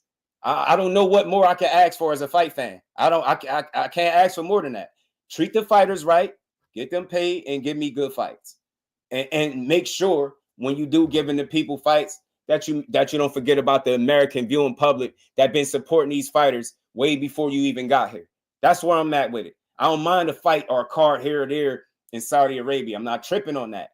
But these big fights, these ones that we've been talking about, that we know should be on the way for years to come. Nah, I don't want to see them take them overseas and take them, out of our hands in terms of being able to actually see the fight. I don't want to see. I don't want to see that either. You know what I'm saying? It's a lot of Earthmen keep trying to argue with you. They don't know I'm one of the fairest guys over here. That's why I say anybody that comes here and tries to argue, you just don't know how to have a conversation. Because if you knew, you could easily come up here and you could talk to me. Most people won't even let you talk to them if you're not agreeing with them. You don't have to agree with me, but you ain't got to disagree either. Just state your opinion. You know what I mean? Y'all be trying to argue these same weak ass points. Shakur versus Kid Austin in Saudi. Why, Tay? Because Shakur, who Shakur Stevenson signed with? Who Shakur Stevenson signed with? He signed with Eddie Hearn, right? Who Eddie Hearn got an open relationship with? Turkey Al-Sheikh, right? Is it out the realm of possibility for him to be fighting over there in Saudi Arabia, knowing that the guy that's promoting him is got a good open working relationship with Turkey? And then it's Kid Austin. This ain't Tank Davis he fighting. If it was Tank Davis over now, I still wouldn't be tripping. But I had more of an issue with it if it was that fight. But this Kid Austin we talking about, this a guy that ain't even supposed to be here, Tay. He ain't even supposed to be here. This a fight. This is almost like a extra. A gimme, like this is stay busy. No disrespect to Kid Austin, but this ain't one of the matchups that we was anticipating and looking forward to. We wasn't asking for him to fight him. You get what I'm trying to say? Shakur Stevenson is literally fighting this dude because Williams Zepeda did what again? Found a way not to fight him. You get what I'm saying? So you got to think with him working with Eddie Hearn, Eddie working with Turkey, it's not out the realm of possibility for him to be on the card in Saudi. But if you heard the interview yesterday, he don't care about that. He don't care. He said he taking the opportunity. He ain't kissing the ring or none of that. He taking the opportunity like these dudes got families. He about to go out there in Saudi Arabia on Riyadh season, and he going to chop Kid Austin little young ass up, and he going to go on about his business. You know what I'm saying? He going to go on about his business. But I don't think from here on out that all his fights going to be over there. But that's why I think he's in Saudi Arabia. It ain't because he can't sell. That's bullshit. I think he's over there because of the guy that he's being promoted by. And truth be told, I don't know if y'all paying attention, but you got some PBC guys on these cards too. You got some PBC guys floating around too. Y'all ain't paying attention. Y'all ain't seeing it, but you got some PBC guys over there. Tank fans are tripping about Turkey because Turkey wants Tank to fight the best. I think he want everybody to fight the best, or closest to it, not just Tank, not just a single tanker. I think he want everybody to fight the best. You get me? Everybody. Oh, yeah, everybody. Shout out to the Queen 2 cents, man. Much love for the 10-piece. It be casuals running around these YouTube streets repeating talking points they heard from their favorite YouTube channel that fronts like they reporting breaking news. Breaking news, but they really tabloids, man. Hey, 2 cents. Shh, we be knowing. We be knowing. But look, I'm just here to build boxing up, y'all. My conversation is never going to be geared to tearing it down or no fighters. So if you're a person complaining every single time a guy fight, it seemed like you should find another guy to watch fight.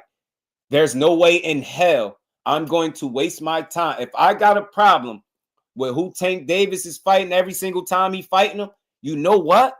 I would not even drive myself crazy, because you know what I understand? I have no control over who he gets in the ring with. None whatsoever. No matter how many pay-per-views I bought. I can't control who he get in the ring with, so why even stress over it? You know what I would do? If I was one of them people that was so hell-bent on it, he don't fight this one, I ain't watching. I just wouldn't watch it. That's what I'll do. I wouldn't be coming in every channel that's live and getting in the comment section complaining about who these dudes are fighting, because I know I have a choice, especially a pay-per-view star. I know I ain't got to pay for it if I don't want to watch it. If you give me something I don't want to watch, then I don't watch it. But to get up every day and complain, and then while you're complaining, you're dismissing everything, every bit of work that the guy's put in, and not acknowledging nothing that he's done because he ain't fought the likes of maybe 2 to 3 people, it's crazy work. Think about what you're saying about boxing when you dismissing every single opponent that these guys are facing. That boxing is in a bad space if that's what we doing, bro. We taking credit from everything these dudes is doing because it ain't the moves you want them to make. Damn, since when did we get to determine who these dudes fight and when? We never had that power. Ain't no need to continue tripping about it. You can't control who these guys fight, but you know what you can control? Where you spend your money at, who you decide to sit up and watch. So that's my message to everybody, man. Look, you're free to spend your money where you want to spend it. You can watch who you want to watch. You can demand the fights you want to demand. But if I were y'all, my message to y'all, for y'all that's mad at Tank Davis and who he fighting, you feel like he ain't fighting nobody, they ain't that, don't watch him. That's all. I don't promote not supporting boxing, but don't watch him. If it's that bad, if the matchups are predetermined outcomes and everybody's a cherry pick and a tomato can, don't watch him. Ain't no way in hell I'll wake up every day complaining about the same thing. There's no way. Every day mad like, yeah, man, he ain't fighting. He fighting Lamont Roach. You can either support it or you don't. I'm going to support it. And I say this, if you're a real boxing fan, you're going to support Lamont Roach and Tank Davis. You know why? You know why? Because even if you ain't doing it for Tank and you mad, what about Lamont Roach? He got family to feed too, right? He a real fighter. He a real one. He taking on one of the most dangerous challenges in boxing, is he not? Why wouldn't you support a guy trying to be great? Because that's what he doing. Get what I'm saying? He ain't going to go in there and lay down. So there you go. If you're not going to support the fight because you feel like it's a layup for Tank, you look on the other end and you got a real fighter in Lamont Roach that's going to try to win. That's all I can say, bro. But to be mad every day, he's not fighting this. I can't do that, bro. I don't care. I can, because I know I don't have to watch it if I don't want to. And we ain't never got to box again. Well, right. well. I already been getting these bets, but now it's time for you to get your just due. Peace to the Queen 2 Cents. I appreciate you, man. Much love for that support, man. So we saw unfair advantage. That's what we saw. Fight on an even playing field. Then you get credit. Who? What are you talking about? Rick Thames, my guy with a do, man. Champ Ross in the building. Forever G's. What's good with it? King Osterine is wild. Yo, y'all trolls, bro. Y'all terrible, man. King Osterine is crazy. So Wilder, Fury, Joshua, Ryan, Canelo, Bud are all B-side fighters now. Oh, I get what you're saying. I thought you was trolling. Okay, I don't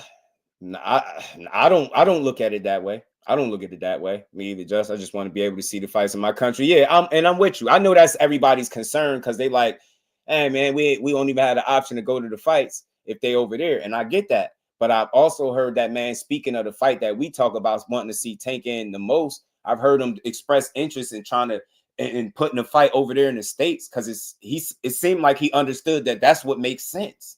Not to try to have it over here. Neither one of those guys is from Saudi Arabia. Why the hell would you do that? You get what I'm trying to say? So I don't see it happening like that. DCG said it was going to happen if the Saudis decided that Turkey need to stop.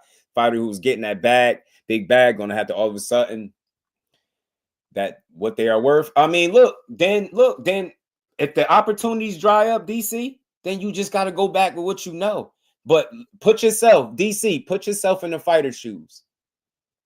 If you have an opportunity in the sport of boxing that you risk your life for, right? If you have an opportunity to make a bag and fight a good fight, you're not going to do it because you will be a fool not to do it. You get me? So I feel like this, as long as the opportunities make sense for the fighter, as long as they taken care of financially, and it's not no setup fight and nothing crazy, right? If it's an opportunity that makes sense for you and your family, take it. I'm not against nobody feeding their families. Like, America ain't the only place to eat. That's all I'm saying.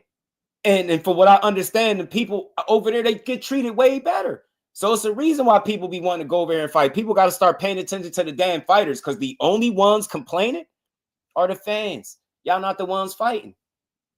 Put yourself in these fighters' shoes. Stop being a fan for a second. I know that's hard for some of y'all. Stop being a boxer fan and put yourself in the shoes of some of these guys, man. Why wouldn't they take these opportunities? Why not? Because the fans saying something? Like, why not? You got an opportunity to make more money than you've ever made in your life, and it makes sense, and fight a quality fight, and you don't do it because of what fans are talking about. There's not one damn fighter that moves his career based on what the fans are complaining about. They don't. That's not how they move. You think they sitting there, I wonder who gonna be complaining that I'm fighting on this Saudi card. Man, they don't give a damn about that. They looking at the opportunity that they get and the bag that they're able to make and stay active, man. They boxers, they gotta fight. So if it's a situation where Turkey Al Sheikh is working with my promoter and they have a situation lined up for me to go out there and be great, I'm going to do it. Simple and plain. I'm going to do it. I'm going to get paid. If I can get paid for more than I ever been paid doing this dangerous ass job, you will be a dummy not to go get it. Why wouldn't you? They prize fighters. Ain't nobody really turning down that opportunity. That's why you seeing fighters go over there respectfully. I'm not saying they kneeling down, kissing rings and all that weird shit. Nah, dudes are actively seeking out opportunities. They not taking opportunities off the table for themselves. This shit is boxing, man. That money ain't there forever. You think these dudes got a short ass window to be in the sport, and you telling me why they here they can't go make money? Says who? What kind of selfish ass fan shit is that? Bro, if you want to go over there and get your bag while you beating some ass, go do it. But don't make all your fights over there. That's my only gripe. Just make sure all the fights don't be over there. But if you want to go over there once or twice, kick a little ass in Saudi, you know what I mean? I'm cool with it. I ain't about to trip. Definitely a stay busy fight. Golden Boy match with Bo working with Turkey heavy. That's why Stevenson Schofield's on the Riyadh season card. That's a fact. That's a fact. Shout out to J Boxing. Kello, my guy, here for the fights. Turkey paying guys big money that normally wouldn't make big money. Good for them. And that's all I'm saying to Kello. I ain't tripping on it, because if we was in that same situation to Kello, I think most people would take him up on his money too. Because you would be dumb. Like, what reason would you have to be like, nah, I'm good on that payday. I don't need that. I don't need it. Oh, yeah, I don't need it. Like, what kind of diva ass shit is that? But if you don't need it, I'm not tripping on the person that say they don't need it either. I'm not tripping on the people that say they don't want to do it. If you say you good where you at, you strong in your spot, and you don't need that opportunity, I ain't mad at you like, well, why not? Nah, you do what you want to do. But don't be mad at the guy that's not in the same position that you are, that might need the opportunity. How is that bad? That's smart. If I can get more money than I've ever got, I'm going to do it, man. I'm going to keep saying I'm going to go get that. I'm going to go get that bag. And I ain't going to sit here and consider what the hell the fans is talking about while I'm getting this money. I'm going to get it, bro, and that's it. Everything is subject to change. Y'all crazy. Y'all ain't right. Man, shout out to the OG for 9, man. I hope all is well with him. Haven't seen him in a little bit, but I truly rock with the OG, man. Hope he doing well. He said, bro, you keep saying that, so who he has to fight that you agree with? What you mean? Who has to fight that I agree with? You fight who's available, man. You fight who wants to fight you. And if you think I'm mad, I know you new here. Everybody here know I ain't mad. You think I'm mad, you clearly don't know me. I've been laughing at everything. I'm passionate, but I ain't mad. That's why I talk boxing for as long as I do, because I don't be mad. I be enjoying this shit. I just be trying to teach y'all how to have a conversation outside of your initial train of thought. Stop thinking everybody's making an excuse or, trying to take up for a fighter just because they don't see it your way. I didn't tell you wrong, but you can't shit on people for not doing what you say they should do at home. Think about that. Like, y'all fans, I got ahead of y'all. Some of y'all really think y'all can dictate the way these guys move their career because you done bought a pay-per-view or a fight or two. That shit, newsflash, it don't work like that. It don't. When these guys fight, I know every time as a true supporter of the sport, I have an opportunity and an option whether or not I want to see them fight, whether I want to watch it or support it. And if I don't want to, then I don't support it. You get what I'm saying? If it's not worth it, then I don't support it. But I'm just different, bro. I know this sport is not easy. The shit that these guys doing is not easy. To continuously win and have all the attention, that shit ain't easy. You know what I'm saying? Being in the limelight, I don't think none of this shit is easy. That's all I'm saying. So I just got a different approach than most people. I'm not going to sit here and complain about boxing all day. I love this shit. And why complain about something that you can't control? Show me a time in boxing where you've been able to pick who somebody fight. Don't go like that, man. It just don't. So I don't even know where we get off tripping like that anyway. Levon, what it do, my guy? How you feeling? Because, dude, people say that about Tank all the time, but he sells out. So the only ones complaining are the haters, not real fans. It's just not that much to complain about. It don't be that deep, right? Like it's not like everywhere you go, Tank is like, I'm the best thing smoking. Nobody's better than me. Teofimo got the kind of ego and energy that people act like Tank got. Yeah, he'll say face of boxing comments and shit like that, but that man be out the way minding his business, bro. And people just be mad as hell because they can't control who he fight. And everybody he fight is just a tomato can all of a sudden. This shit just don't be making sense, bro. It don't make a lot of sense. Go to fights in the States and y'all complain. Over here we do, Cuddy. Over here we do. I don't know where you been at, bro. But over here, we real fight fans, bro. This is a real channel. I'm a real person that go to real fights. You got us effed up. No, we support boxing over here. We buy the pay-per-views. We call the fights. We sit up here and do live streams 7-8 hours long. I even did one over 11 hours calling fights. I spent over about 18 hours one day calling fights. Yeah, so we spend our money, we go to them physically, we support the sport. That's why we ain't complaining about it. You dig? We ain't complaining because we support it. Fresh Baker, what it do? Nah, Tank ain't complaining. Y'all doing it complaining for him. He just talking a little bit of shit. Ignore complaining about a boxer is treated nicely over there. Now they don't get it. They don't get it, bro. That teach. They just thinking selfishly. Why are y'all going over there to get on your knees? How's getting on your knees making more money than you've been known to make at any other point in your career, and then you got a good fight? How was that? How would explain that to me? Shit don't make sense. It don't. You're not supposed to take the opportunity for pride. So you're supposed to let pride get in the way of your career? Shit don't make a lot of sense, bro. See how successful you be allowing pride to dictate the moves you make in boxing and not doing what's best for you and your team and your family every single time out. That's what these guys are supposed to be doing. The problem is 85% don't make big money and have multiple jobs. They're not trying to waste time not making money. Bro, hey, bro, you got a minute? Can you please come up and tell the story, man? You done watched, and I'll let you tell the story if you want to. You done watched a fighter skateboard, you know what I'm saying, to the gym. You done watch guys work multiple jobs while they box. Then you got fans talking about don't go make the money. Don't get on your knees and kiss the. What are you talking about? That shit sound crazy. Regis Prograis sat up here and told y'all how he had double-digit fights and didn't get paid a single dollar. Multiple fights, didn't get paid at all. And then you telling me the first chance he get to make some money, if it was over there, he not supposed to do it. Why? This shit don't make a lot of sense, man. We should want to see these dudes get their bag. We should want to see these dudes get their bag and challenge themselves at the same time. I'm trying to figure out where the issue at. Are we boxing fans or we care about the wrong shit? Do we care about the fights or the money? I don't care about their money, bro. I just want to know from a fight fan perspective that you're getting treated accordingly and you're going to go in there and handle business. That's it. That's all, man. Fans think fighters wake up, look at videos and pick their opponents based on YouTube talking points. I'm telling you, it don't go like that, bro. These dudes don't spend a second of their time talking about, I wonder what they talking about on YouTube. Yeah, I ain't going to do that. Yeah, just dude was on live. He was on live talking to his people, man. He was like, yeah, man, I need to fight you. Like that. Imagine them doing that. That shit don't factor in. That's all I'm saying. Every single time that these dudes step in the ring, they're supposed to be taking the best available opportunity that they have. And that's all. That's it. That's all. I'm never going to knock nobody for going and get it. That's all. I'm not going to knock you for going to get it. Just don't fight in Australia. We can't do the 5 a.m. And I was up early, bro. Hey, 2 cents. I was up calling a fight. I've been up early calling NUA fights. You get what I'm saying? Jao Patai had me up early as hell calling fights. We junkies, bro. We need our boxing. Everybody was complaining about not getting the fights, and now that we got Turkey, and y'all still mad. Wow.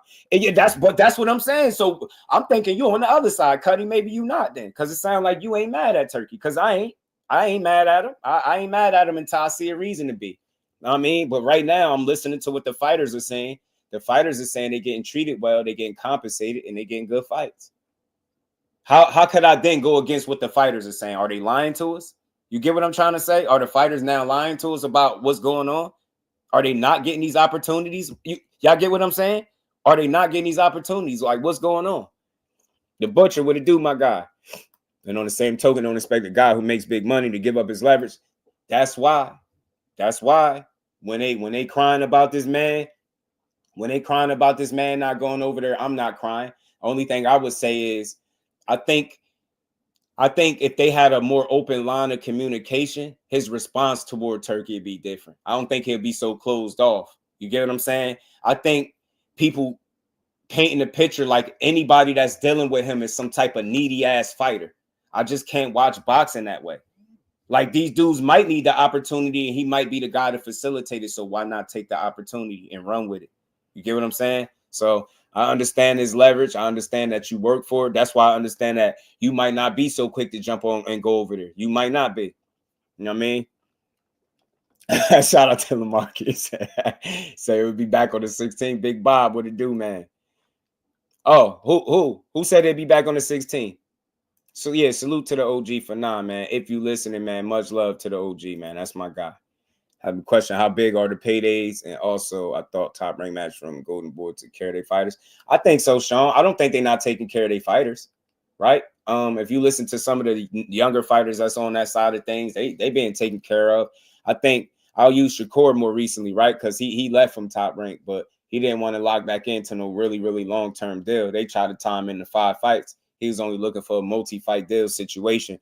I think that's how he ended up on Matchroom. And he said it the other day, speaking on it in the interview, said Eddie Hearn was the one that was actively going after him. And it's crazy because I echoed the same sentiments before I even heard him say it. You get what I'm saying? Before I even heard Shakur say this, I'm like, yo, you say it'd be back on the 16th? Shout out to the OG, man. That's what's up, man. I'm going to be glad to see him back in the 16th, man. Shout out to Fanon, man. Big Bob, appreciate the support, family. I got 5 on it. And appreciate the support, bro. God, and again, man, blessings to the OG for Black Parent, what it do, my guy? Turkey say to me, I'll pay you, just come over, but you have to cover your hair. Nah, you bugging. Nah, Barbara D, once he put any stipulations on it, all bets are off. Keep your bread, bro. We gonna beat you up. Going Peter Road Turk, man. During COVID, they had them PPP loans that didn't get y'all go get that bread. Oh yeah, that didn't y'all go get that bread? Yeah, them PPP loans, people was getting that bread. You gotta think, man. Everybody ain't eating, bro. And when you see a guy that's in the business of boxing that's providing you an out and a way to eat, go eat, man. Go eat. Judah Vision, my guy, what's good with it, bro? Yo, I got Madrigal stopping Ortiz. What you think? I don't think he'll stop Ortiz. I think Ortiz tough as hell. I think it's a competitive fight, pretty even fight. I don't think he'll stop him though. I think if anybody gets stopped, I don't know if Virgil gonna stop him either though. I think it's a tricky fight for both. I think the pressure that Virgil Ortiz bring, the fact that he be relentless like that, always trying to like be in your face, I think that could create an issue for Madrimov, because I think the way you beat him is to keep him on the back foot, back him up, keep him on the back foot. You seen when Bud was able to do it in spots, how successful he was and how limited Madrimov was in spots. So I think the pressure of Virgil Ortiz could create a challenge or an issue for Madrimov. And I think at the same time, Madrimov's he's crafty. He showed the ability to be crafty. Him and Terence Crawford, that was a chess match. It was beautiful, but I don't know if he'll be super brave in there against Ortiz. He might be a little,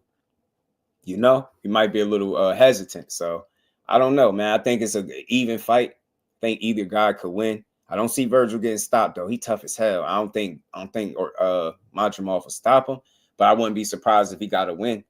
Virgil looked very vulnerable in his fight against who was that? Boychuk that he fought. Looked very vulnerable in that fight, and You know, Madrimov is coming off the Bud Crawford fight where I know he got a ton of experience. He didn't get destroyed in the fight, right? He held his own. So it's a lot of experience that he going. They put it this way, they both coming off some of the toughest fights of their career where they both could have learned some shit from it. But I think Virgil Ortiz is younger. Obviously, he's gonna be pressing. Stylistically, I could see him being an issue, just the same way I could see Madrimov being an issue. You get what I'm saying? Damn, I just don't know who to pick. I want to lean towards Virgil. But I wouldn't be surprised if Madrimov was able to win. Tinks to go over the side and get your ass kicked. Why do we care? You're not going over there to get his ass kicked for a back. I think he's saying it because people are trying to make it seem as if he's on the outs. Matthew, what's good, family? How you feeling?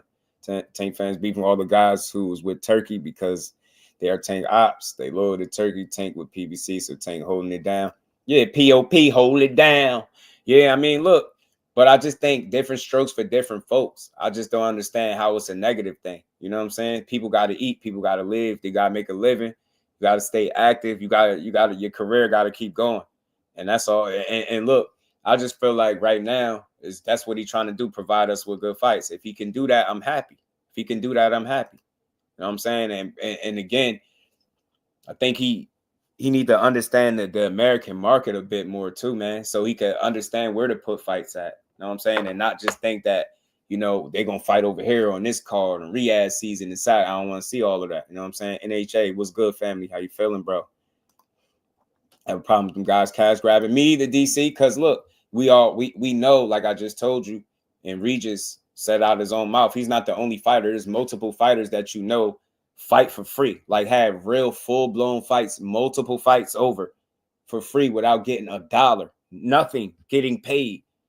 And everybody, you get what I'm saying, ain't trying to be broke. You got to take opportunities, bro.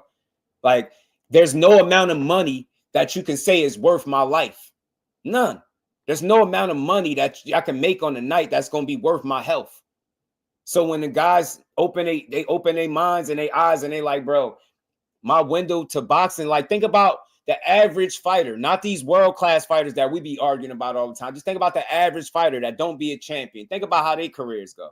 Think about how short the prime of a boxer is. And you telling the guys not to go get no money because it's not in the States. That's not a good enough reason. That's not good enough reason. Especially when they going over there, they getting treated well by the people. They go to these other places and get treated better by being a stranger than they do being, you know, from where they at. So that shit is crazy. Take a turkey fight right now wouldn't be working. It's 13 hours. Hey, Cab, man, look, I need that turkey bag too, man. You get what I'm saying? I've been streaming crazy, hella hours, bro. I could use a turkey bag too right now. You get me? I could use a turkey bag. Tell them to send that bag and I'm coming. No doubt, man. I'm telling you, tell them to send that money over there, man. Give me that bread. You got that bag? All right, let's go then.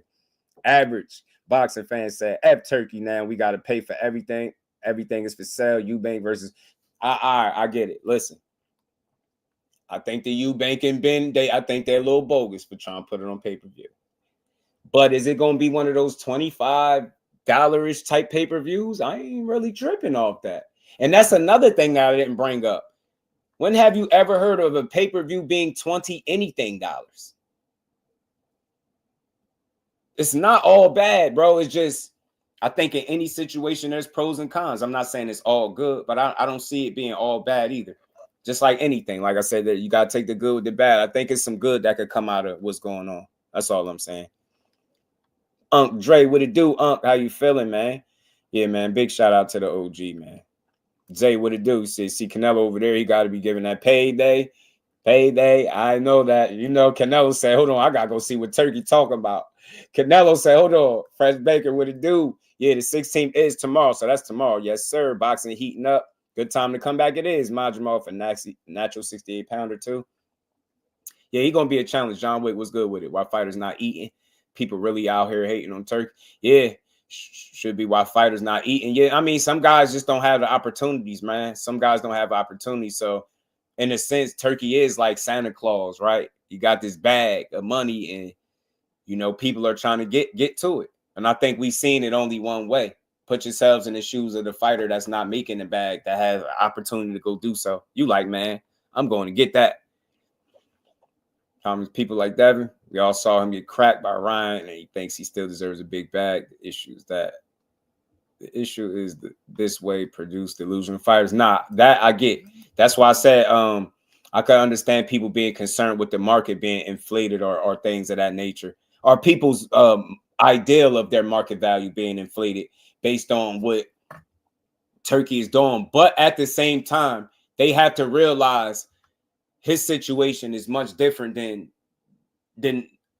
our people over here in these states. So I don't see how I don't see it, bro. I don't see it. I just don't see it. I don't see it, man. Virgil Ortiz struggle with Kavalauskas too. Egas, yeah, Mean Machine.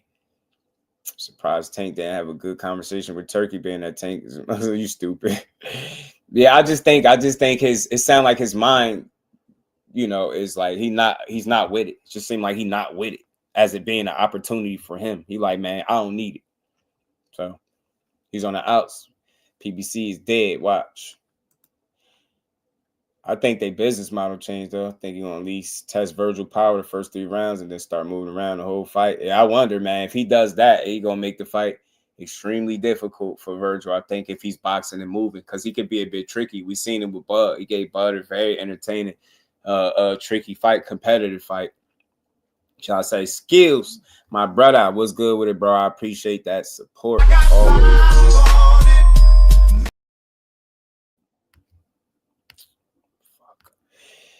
Damn, man, shout out to my brother Skills, man. Charles was good with it. Bakra beats. Oh, Bakram, you talking about beats everybody at 54? Think he Canelo? What? You think he beat Canelo? Nah, that's a lot, but Bakram is a beast. I just don't know if you'll beat Canelo being like a offensive, like kind of buzzsaw. I think Canelo too good of a counter puncher, too clever, too crafty. If for somebody to just try to press him out, and I think that's what Bakram would do. That's how he fight, just coming forward and try to press him. I think counter punching and shit like that would be on point for Canelo. Body shots, counter punches. Yeah, $25.99. You get what I'm saying? That shit, you can't beat that, bro. It ain't all bad, bro. It's not all bad. That's all I'm saying. It ain't all bad. I'm not against that. But yeah, the Eubank and Ben, they tripped a little bit. They did. Tank was a good businessman. Would at least talk to Turkey. I ain't gonna say he's not a good businessman for not talking to him. And I get what you're saying, but I just feel like don't take options off the table for yourself. I'm not saying you got to go over there at all, but you can entertain that ass, man. You know what I mean? Shit, you can entertain him, see if he got a bag for you. You know what I mean? Thank Father with a do family. So you think Bakram could beat Charlo at 54? I think Bakram is one of the most dangerous fighters at 54. Could he beat Charlo? Could he? I mean, though, at 54, when you getting somewhere near the top, you know what I mean? I think all those guys, respectfully, on any given night, have an opportunity to beat each other. But if I don't know, that's a tough style matchup for Charlo too. This dude throw a lot of punches. Charlo will have to really work. Here, really have to work, bro. Like that's not going to be easy for him at all. That's not going to be easy for him at all, y'all. Conwell's the best fighter at 54. It's still early. He's one of the up and coming fighters at 54 for sure. He's definitely one of the up and coming fighters for sure at 54. Peace to the Queen Reina. How you feeling? Definitely one of them. Well, let's keep rolling, man. Let's keep building, man.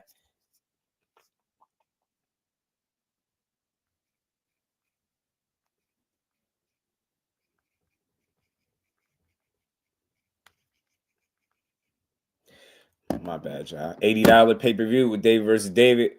$20 plus card with Turkey.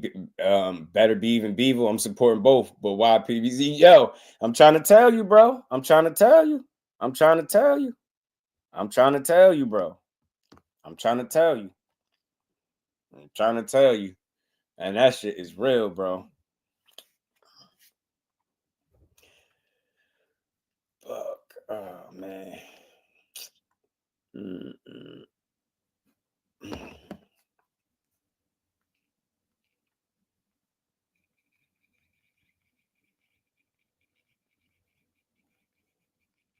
My bad, y'all.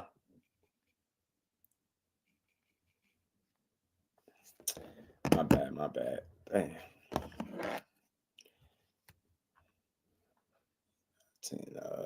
So do anybody on the turkey card get back in? Hell if I know.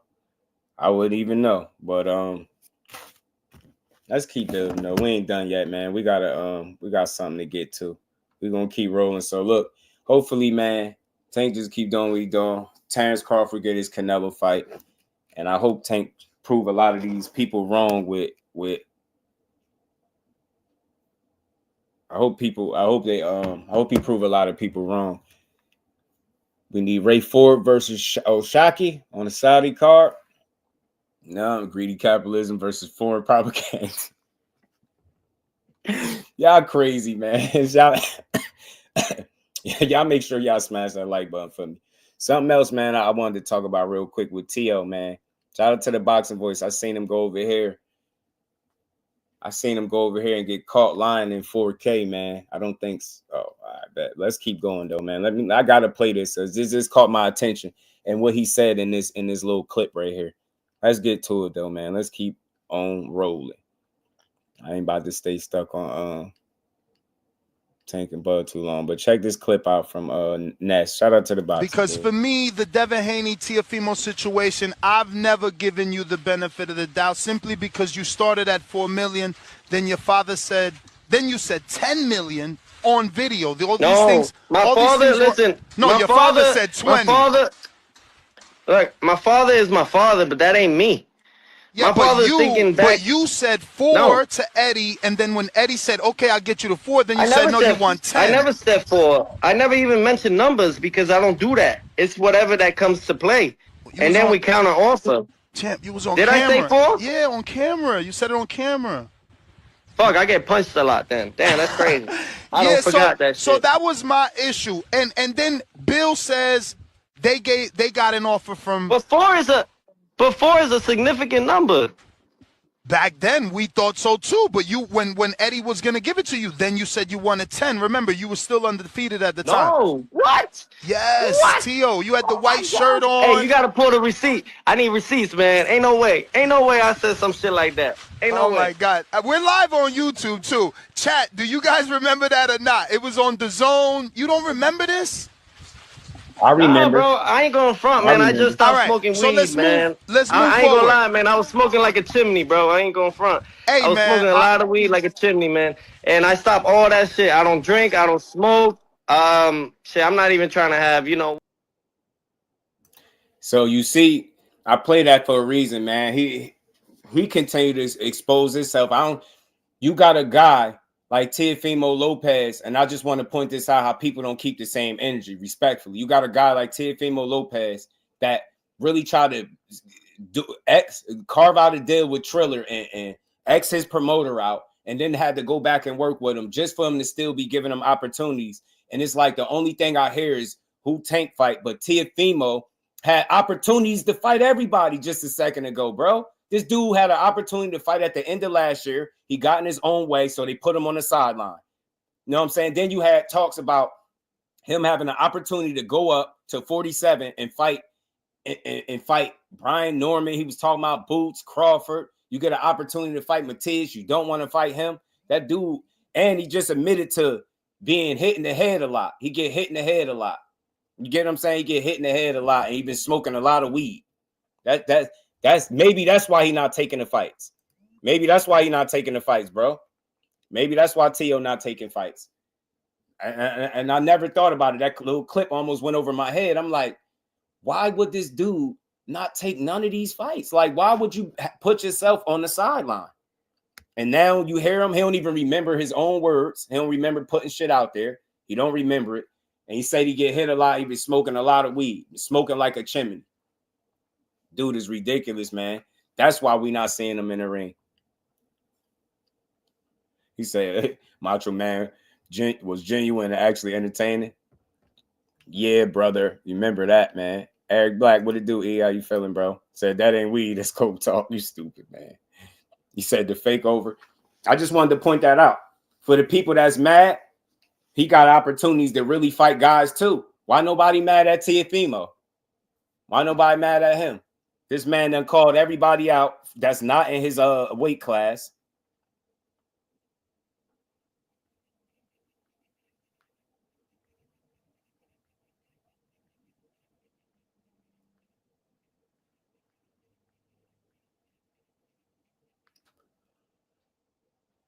Smoke weed every day. I'm telling you. So look, man, if we gonna be mad at certain guys for not taking fights when we want them to, you definitely gotta be mad at a guy like Teo that could have gave us a number of different good fights and didn't give us none of them.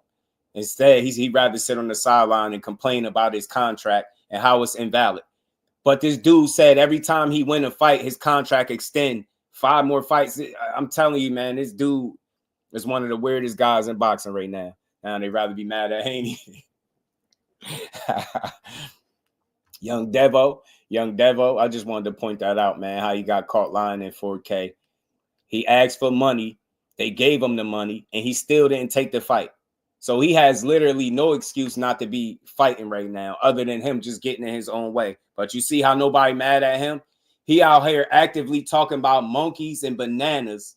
Nobody's mad at him. Meanwhile, clout chasing all these type of fighters. You get what I'm saying? And not fighting none of them. Shit is crazy, man. Shit is crazy. This shit is ridiculous, bro. When he fought Josh Taylor, why did he even accept the extension? Exactly. And then had a nerve to complain about it after the fact. Big Supreme said he was smoking them wolves, huh? Not the wolves, bro. Ninja nose or longer than his undisputed career. You damn Skippy. Y'all make sure y'all smash that like button, sub to the channel, man. Make sure you. I had to come here a little early today because I got something to take care of a little later. So we make sure we're gonna get us a good build in before we get out of here. I got something else I want to pull up too. He said them primos. I was fiending for cracks and weed. The combination made Big Supreme is a fool. That man ain't right. That man ain't right. So we got a little bit of David talk because now that we got the drama out the way, y'all, we can talk about some real drama with some real people that's about to fight each other, right?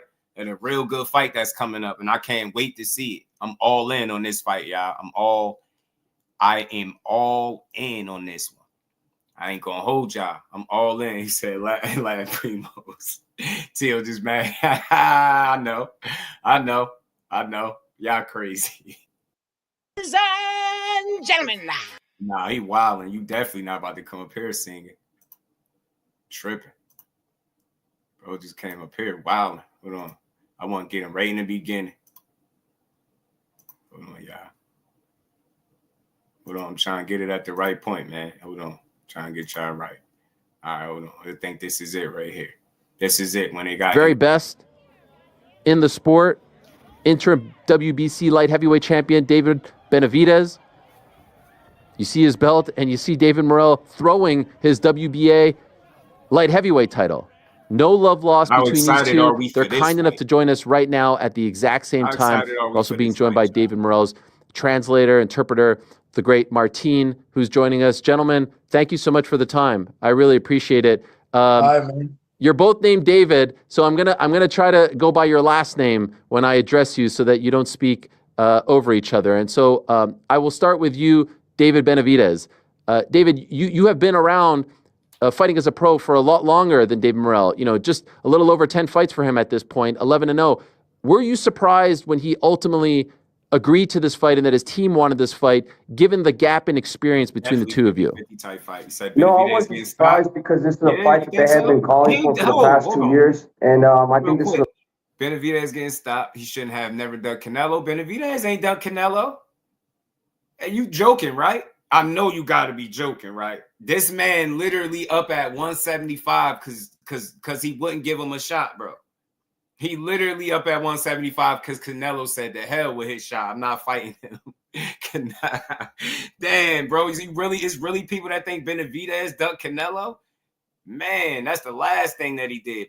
Pac-Man, A-Tail, what's good with it, Tay? How you feeling, my guy? What's good with it, Brody? How you feeling?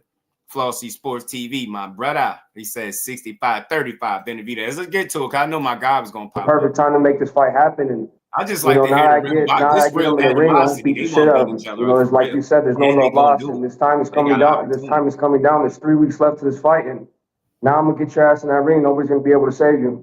I can't wait, and I have to give you a lot of respect, David Morrell, because you and I think a lot of the Cuban fighters, Andy Cruz does the same. You guys are taking fights at an early stage in your career that maybe historically some of the other fighters aren't taking. They're waiting to the 20th pro fight, 25th pro fight. Like I said, you're relatively new, and here you are as a champion taking on, in a lot of people's eyes, the baddest man in the weight class. Why did you want this fight against David Benavidez?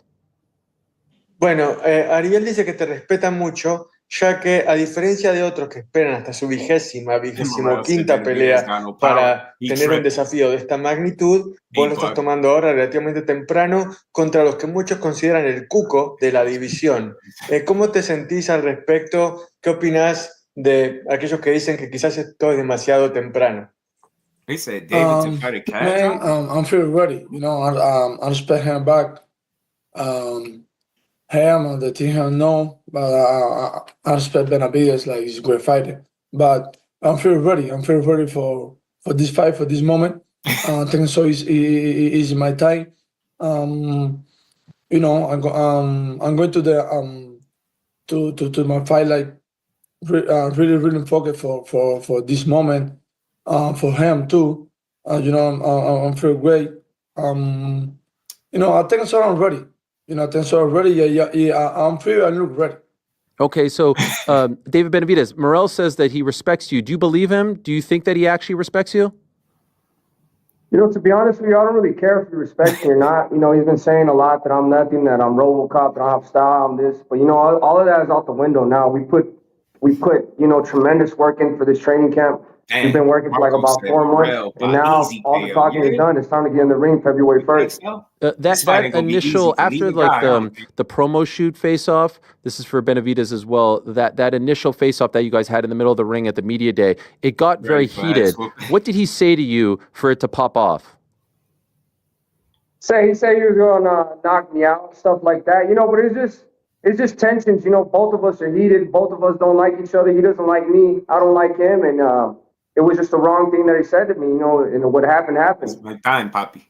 For David Morrell, why do you not like him? He says he doesn't like you, you don't like him. Why do you not like David Benavidez?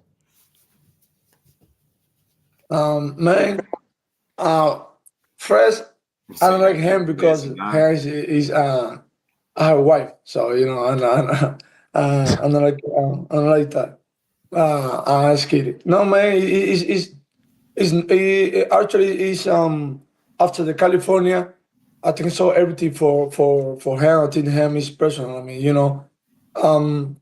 he's for somebody people talking bullshit and social media and like I'm not for the most part. 2 cents, like it's weird, right? Because in a strange way, I figured out like certain people don't be on that type of time. They don't care if like you share it. That's why another reason why I be stopping it a lot and narrating over it and shit like that, so it won't be like I'm just playing it all the way through. That's why I always stop it. But this show in specific area, Hawaii, I haven't had an issue like Fight Hype, Fight Hub, shit like that.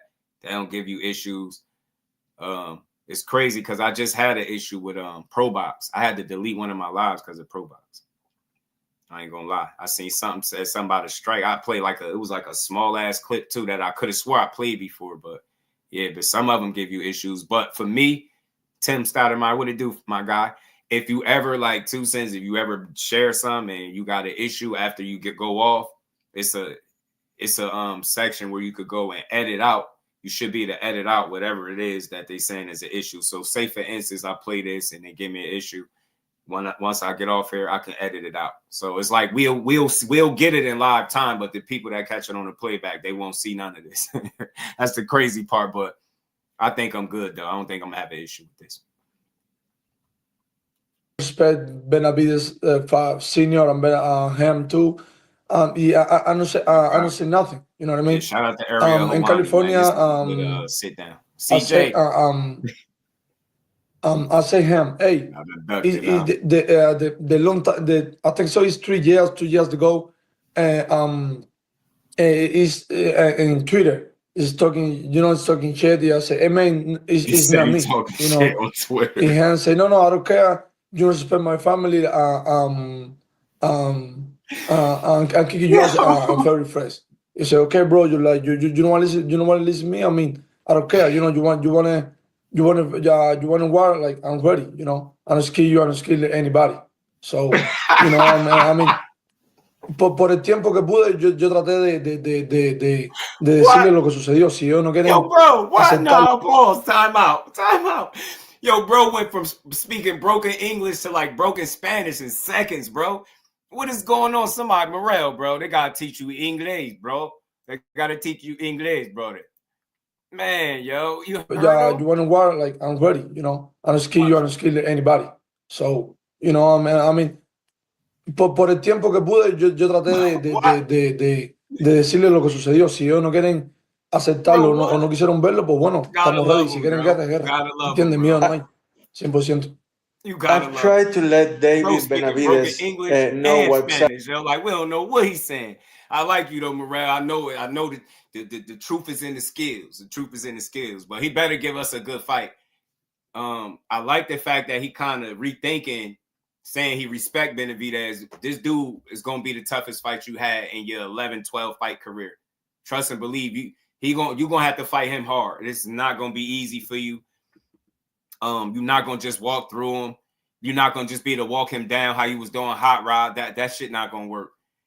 David Benavidez is one of the more overlooked fighters, I think, in boxing. And I think he's one of the more subtly improved fighters in boxing.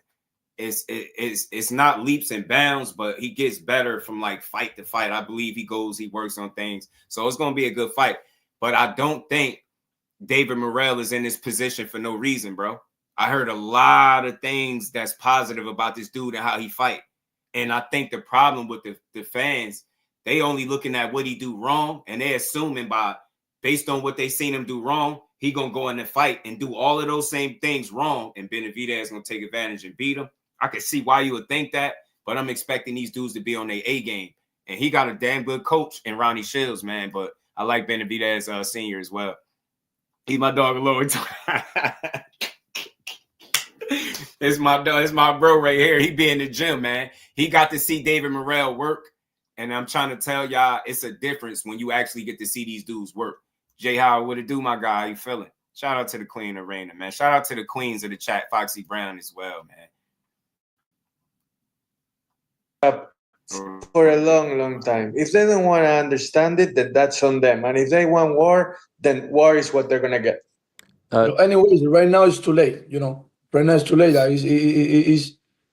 Let's go to the fight. I see first. I mean, right now, I don't care if I like whatever you think him and the team him. I don't care. Right now let's do it. For Benavidez, your father and head trainer Jose Benavidez Sr. has said that you are going to hurt Morrell so badly that he's going to retire. Man. Those are strong words. Is that the mindset that you have going into this? He got the longer arms. He might have boxing knowledge. He might have the more single shot power, I think. But Benavidez got the punch output, pressure, got a heavy jab as well. He's relentless at times in that ring. So they're gonna really test each other's mettle in this fight. Nobody's coming up out of this fight with an easy fight. I don't think so. And if some reason one of these two guys are able to make this fight look easy, that's crazy. It's crazy if they, y'all. It's crazy if they're able to do that. Mike, my guy, what's good with it, bro? How you feeling? I ain't scared of nobody, man. I ain't scared of nobody. Are you trying to make this man never fight again? That's the mindset that we're going towards. This is a whole mindset I've been training with this whole camp. And like I said, everybody that I've been in the ring with, they all say the same thing. That I don't have defense. I don't have nothing. That I'm a RoboCop, this and that. But mark my words, all of them end up in the hospital. And that's the same thing I'm going to do to David. Hey, Flossie. Hey, y'all. He ain't feeling that RoboCop comment. He ain't stopped speaking about that yet. Yo, bro ain't stopped. Yo, bro going to be on. Look at Dave. Don't he look a little agitated in the interview, bro? Shout out to Lewis 4500. He ain't like that RoboCop comment, Flossie. He wasn't feeling that. He ready to beat his ass, bro. He ready to beat David ass. David ready to beat David ass over the RoboCop comment. Bro, all that stuff he was talking about me, once he gets in the ring with me, he's going to know I'm the best in the world. Can you explain, for Benavidez again, can you explain what happened at that LA press conference? I think you were upset that he didn't want to shake your hand, but then I think you said that backstage he shook your hand. And so did you think that he was just kind of playing it up for the cameras? Nothing. This is for Benavidez. Oh, sorry. I don't know, man. Honestly, like I said, I don't care about none of that. I don't care about none of that. We're way past that, and right now we're focused on the fight. I try to go, we shook hands after the first press conference, but I don't mean shit. Right now, I don't really care about being his friend. I don't care about none of that. My job is to go in there and to beat the shit out of him, put him in the hospital, and that's exactly what I'm going to do. When you hear these words for Hey, Flossie, tell your man to chill, bro. He out here threatening Morrell with the physical. Morrell sitting over there looking like a damn class clown or something, bro. I could imagine Morrell in school. Morrell looked like he was the type of kid that you probably didn't understand him in school, but if you sat next to him, he definitely got you in trouble. Morrell definitely got you sent to the office a couple times in school. I'm telling you, just look at his face, bro. He look like he on bullshit right now. David Morrell, you hear about like a badass putting you in the young hospital, man. retiring you at this stage of your career. There is obviously, like I said, no love lost. There's a lot of animosity there. It's clearly very personal. What is your reaction when you hear this from David and also his father and head trainer? ¿Cuál es tu reacción cuando escuchas estas palabras de David cuando él dice te voy a retirar, te voy a poner en el hospital, que José Benavidez Sr. también dice que te van a retirar, que te van a hacer pelota? ¿Qué te genera eso cuando lo escuchas? Nah, it's funny, man. So a lot of people saying, a lot of people say like it's the winning me. The last guys just talking saying, I mean,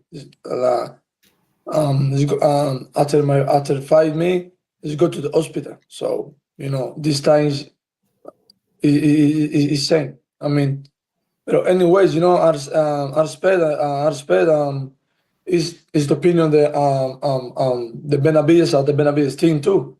So, I respect this opinion. I mean, every boxer go to the fight, the winning mentality. So, it's good, it's his opinion to him, but I mean, I don't care. I'm ready. I'm feel like my best. Thanks, so it's my best time. The training camp is the long time here. I'm feel ready. I'm feel ready. I mean, only go to the only go to the fight.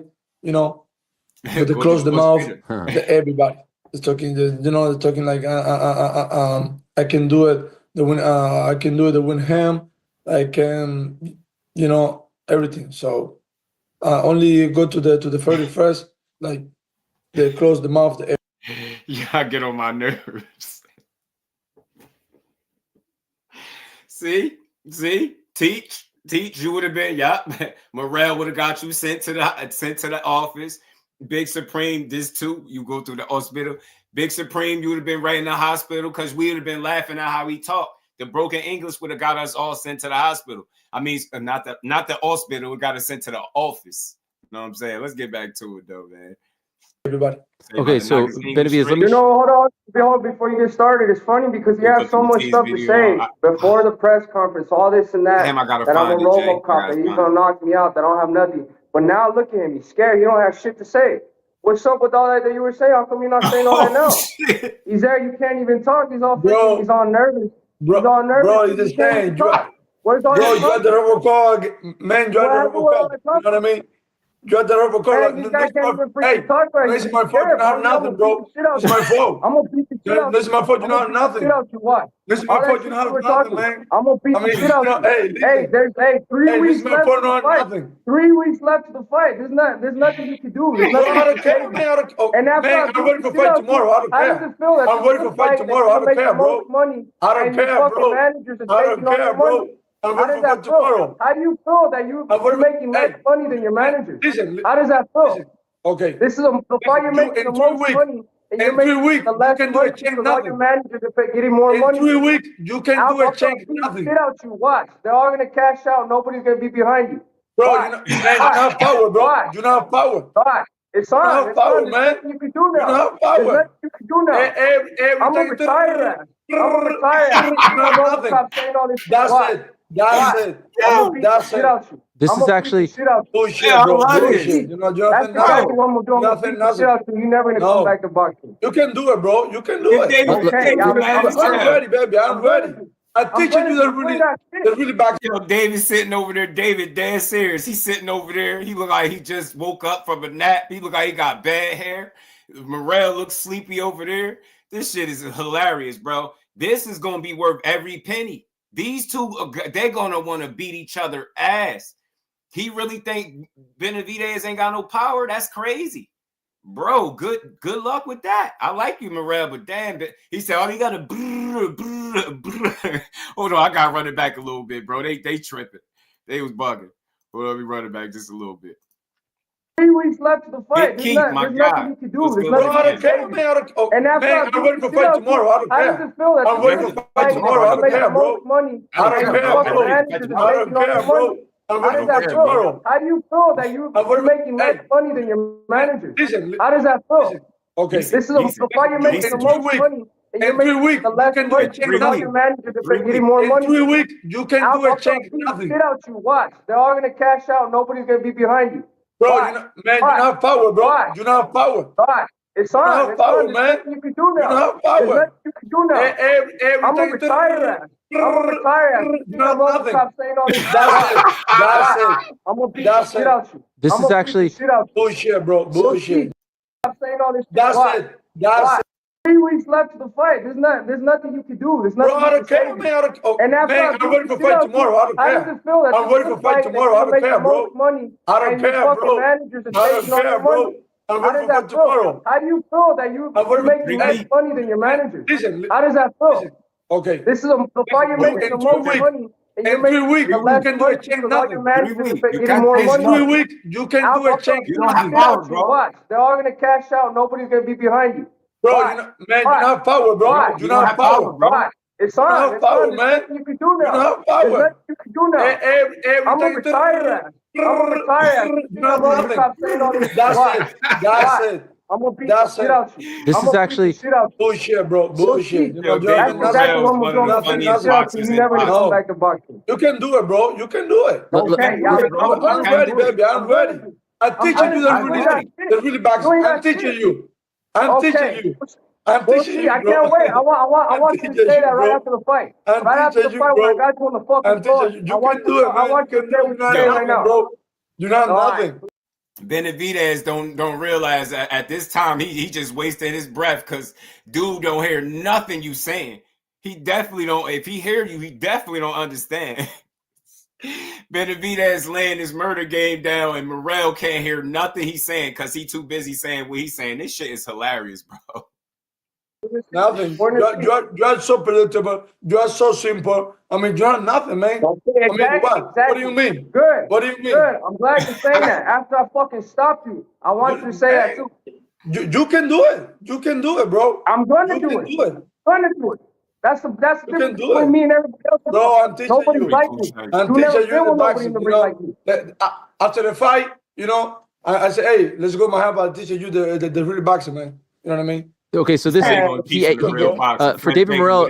Benavidez just asked you a great question there that I'm interested in. You don't understand that shit. Hey, Flossie, they don't understand each other, yo. They just arguing with each other at this point, bro. But the only thing is, Morrell must really think Benavidez is sweet. I serve 88. What's good? What's good with it, fam? He must think he really, really sweet because he laughing and everything, but Benavidez is dead serious. I don't think Benavidez is playing with him though, bro. Morrell he bad straightened up, man. Morrell playing around.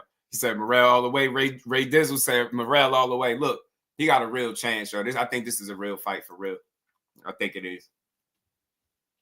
Your response, and correct me if I'm misinterpreting this, DB. You said that Morrell's management is going to earn more money off this fight than Morrell himself, and you want to know how he's going to feel. About that. Look, now you think So I don't David, know what about for David Morrell? What is your response to this? Is this all your true? managers are all your Man, managers? it's bullshit. The biggest You know, fight it's bullshit, that man. you Let's ever go got to that the you're ever gonna man.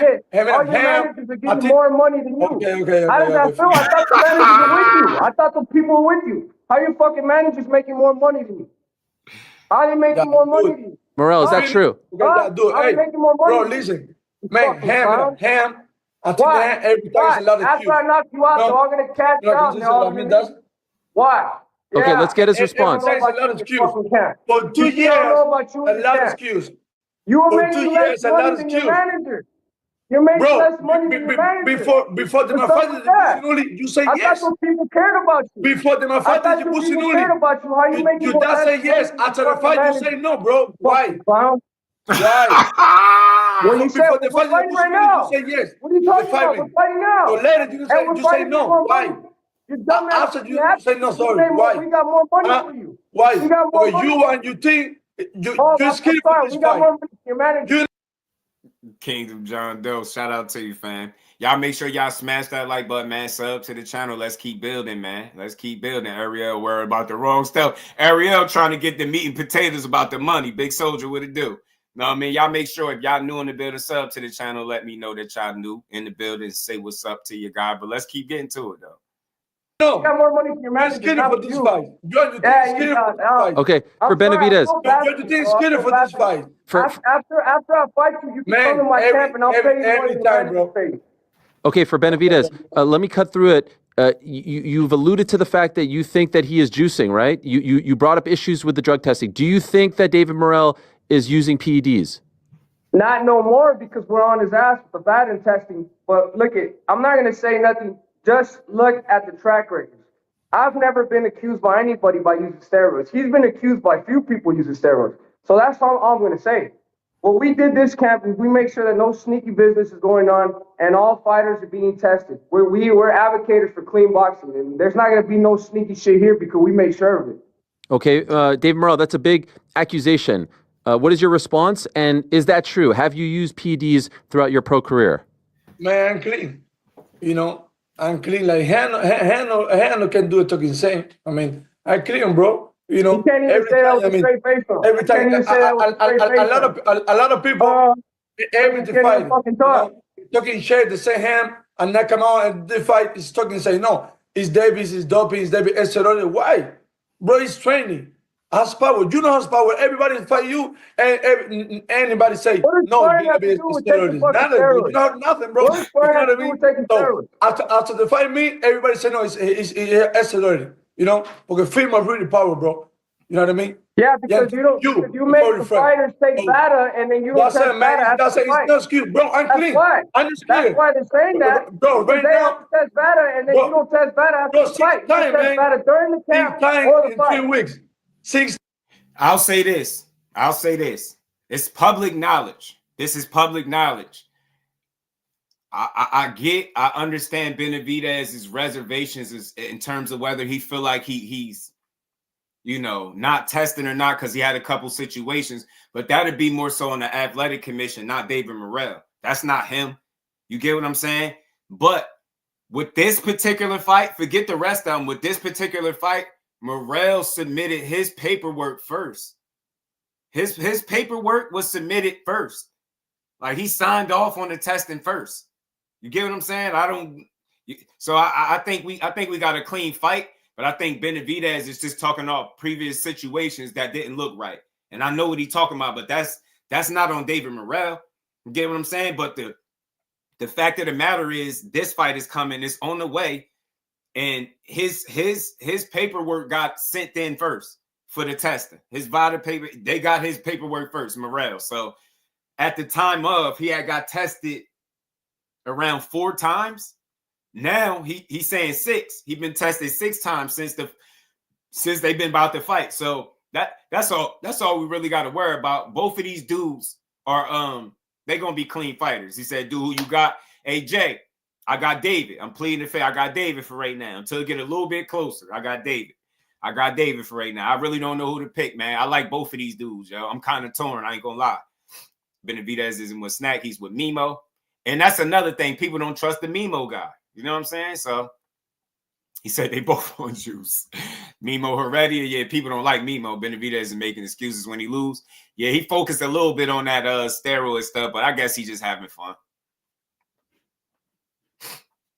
Oh yeah. Six times, right? I'm scared, bro. Because Okay, if you fucks like and you, you're not supposed to. You think they call it every day, you know? Oh, hey, go to the. That's what happens when you're the wrong batter, brother. That's what happens when you're the batter. If you're not happy with taking batter, you're going to another company to fight. I'm clean. I don't care. I'm clean, bro. Right now, come here. I don't care. I'm clean. I don't need it. Yeah, right now you're clean. Bro. Right now you're clean. We make sure of that. I don't need it. I don't need it, bro. I don't need it. You know what I mean? You or somebody that you did it. I don't care about, bro. I'm gonna fuck you up. I'm gonna break your fucking mouth. Man, I don't give a fuck about nothing you're saying. Bro, you every time you're talking the same. Bro, yeah. You're right. You're right. For you. Benavidez, do you believe him? Do you believe him when he says he's clean right now? Hey, yo, who knew that this was the beef that we needed? This was the beef we need all this time. This is all we had to do. Get these two to fight each other. Bro, I love it, yo. I appreciate both of these dudes for giving us this fight, bro. Man, they going off on each other. These dudes do not like each other, bro. They do not. I clean, bro. You come here now. I clean. I don't care. I clean. He said you talking the same shit. I don't know. But we put everything in place to make sure that there's bad testing in this. Like I said, my name has never been associated with steroids. I can't say the same about everybody else. Right, LaMarcus, but right here, we got this big fight. We're going to make sure that there's clean boxing involved, and we got the VADA test and all that. And could I ask you again for David Benavidez? You're very fired up. I could see it. It feels very personal. This fight feels very personal. Why does it feel so personal? Why is this so personal for you? It has to be personal because this is the biggest fight of both of our lives. This is going to get the most out of me, and this is what people want to see. They want to see people two going at it that don't like each other. You know, and I'm not lying about anything I'm saying. I'm going to go in there. I'm going to put a beating on this guy because this is what I want to do. You know, this is my time, and this is a message for everybody, letting them know what time it is. For you, David Morrell, is it personal for you too? Is this fight personal? No, not hell no. You know, it's easy. So I don't need that personal. I mean, in Miami, it's a little bit time. You know, I'm flying this moment right now. Like come back Houston. You know, my training camp. Focus. I say, bro. Why you stress? I mean, Benavidez is like the simple guy, so you know what I mean. And it's not personal. I mean, my only personal is inside the ring, me and him. You know, like outside the ring, I don't care. I mean, you know, it's stupid. Like why I thank him, my man, for this stupid shit. You know what I mean? So it's the only I say is I mean, bro, for real, I'm killing you, man. Promise you. I mean, you every time you talking shit, every time you say like you're the monster, blah blah blah. You know, you say no, but Devin Morrell, you are blah blah blah. Okay, you know, you're talking whatever you do. I mean, first, bro, kicking you ass. Promise you. Hey, he's not taking it personal, but he threw his belt at me. That was quite the scene. You look nervous right now. Blah blah blah. Okay. You know, you're talking whatever you do. I mean, first, bro, kicking you ass. Promise you. Benavidez. Hey, he's not taking it personal, but he threw his belt at me. That was quite the scene. Makes no sense. How? So not taking it personal. Man, you right now, you know I like. We're almost there. Watch. Just watch. Just watch. You never right now, man. You look never right now. Laid out. I'm gonna watch you on the floor laid out. That's what I'm gonna watch. You look never right now. Put my hand like this, and you're laying on the fucking floor. I don't care, man. I don't care. Man, you look nervous right now. You look nervous. This is for nervous. This is You don't even talk. You don't even fucking talk. This is for nervous, bro. You have to put your fucking sweater on with your hoodie on. You can't even fucking talk. Benavidez old school, baby. Old school, huh? Benavidez, 3 weeks away. Now this guy's dancing. Dale. Amor y paz. For David Benavidez, 3 weeks away, and we'll let you guys go in a minute. How do you envision the fight? How do you think it actually plays out on February 1st? You know what, bro? I've envisioned this a lot. I'm going in there. I'm gonna do my job, and this fight is not made in its distance. I'm gonna go in there. I'm gonna hurt David Morrell as much as possible. I'm gonna hurt him as more than anybody's ever hurt him, and more than anybody will hurt him. You know, he's always gonna remember this fight, and he's never gonna forget David Benavidez after this fight. Winner of this fight gets the winner of Better Be a Bivol. Is that what you're thinking, David Benavidez? Yeah. You know what? I'm not thinking about nothing else. I'm thinking David Morrell February 1st, and that's the only thing that's in my head right now. For David Morrell, you envision the fight. You think about the fight. How do you see it playing out on February 1st? Cuando ves a la pelea, ¿cómo te la imaginas en tu cabeza? ¿Cómo termina? Beautiful, man. Yeah, it's that's really easy. You know, the really great fight. I mean, you know, it's the after the everything, the me and him, the personal whatever. Is, you know, Benavidez a great fighter, and I know he's the strong guy, so it's the really well inside the ring. I mean, is the first, I think so. The first guy, little bit % down is the loss. You know what I mean? For but is the really well. Yo me veo ganando 100% esa pelea por la vía que sea, del knockout, por puntos, por donde sea, me veo ganando 100% esa pelea. Creo que reúno todas las condiciones sé que reúno todas las condiciones para obtener la victoria en esa pelea. I'm 100% convinced that I'm gonna win this fight. I don't care which way I win it. If I knock him out or if it's after the final bout with the judges, I know I have all the conditions and the skill needed to come out on top on February 1st. Love it. Can't wait. Benavidez, final message for your opponent? I don't even know it, Kello. That's why Benavidez keeps saying, you don't even talk. That's what he mean. Like, you don't even be saying nothing. You just He'll be seeing soon in Vegas. Anything you want to say to him, English. this opportunity that you're both on together? I love this back and forth. Everything is done. All the talking is done. I'll see you soon. And I know you see me in your nightmares, pussy. So I'll see you soon. Morrell, you want to say something back before you go? Amor y paz. Love and peace. Thank you, guys. Appreciate it. Good luck to both of you. What a fight.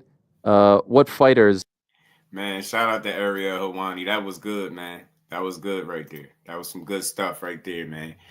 Shout out to Benavidez and Morrell, man. They made this shit hilarious, bro. This shit was hilarious, man. Benavidez, the fact that he genuinely aggravated with Morrell's existence and Morrell over there laughing with his broken English and broken Spanish, shit is hilarious. But they truly both want to put hands on each other. I don't think it's personal. I think it's more so competitive. Like, Benavidez want to prove without a doubt that he gonna beat him up. Like, and he saying he gonna really put a beating on him. I think he gonna try, yo. The Real Infinite was good with it. Devontae was good, fam. How you feeling? Shout out to you. JSU, he say he gonna do Morrell how he did Caleb Plant. Hey, man, look, it could happen, bro. It could happen. It's one of them fights where either guy could win, bro. It's one of them fights where either guy could win. So you like a retired wrestler, like he was in Bellator or something for a little bit. What is that? What is that vibrating? What is that? Yeah, he don't like Benavidez don't like Morrell. Morrell don't really care. He said outside the ring, I don't really care. He said inside the ring, that's where he want to fight him at. But Benavidez don't like him at all. He don't like him at all. He want to put hands on him. He want to put hands on that man. It's personal with Benavidez. Yeah, it looked like it because his face, man, he looked like he want to beat his ass, man. Pretty, but Morrell just seemed more easy going. Let's see if that plays it into the fight. Is his energy too lackadaisical? Like, is he taking this situation serious enough? And is Benavidez? I don't think he's emotional. I think he's serious. I don't even think he's emotional. Hope he doesn't hit my boy Benavidez with a body shot. Man, he said I had that ball season with that.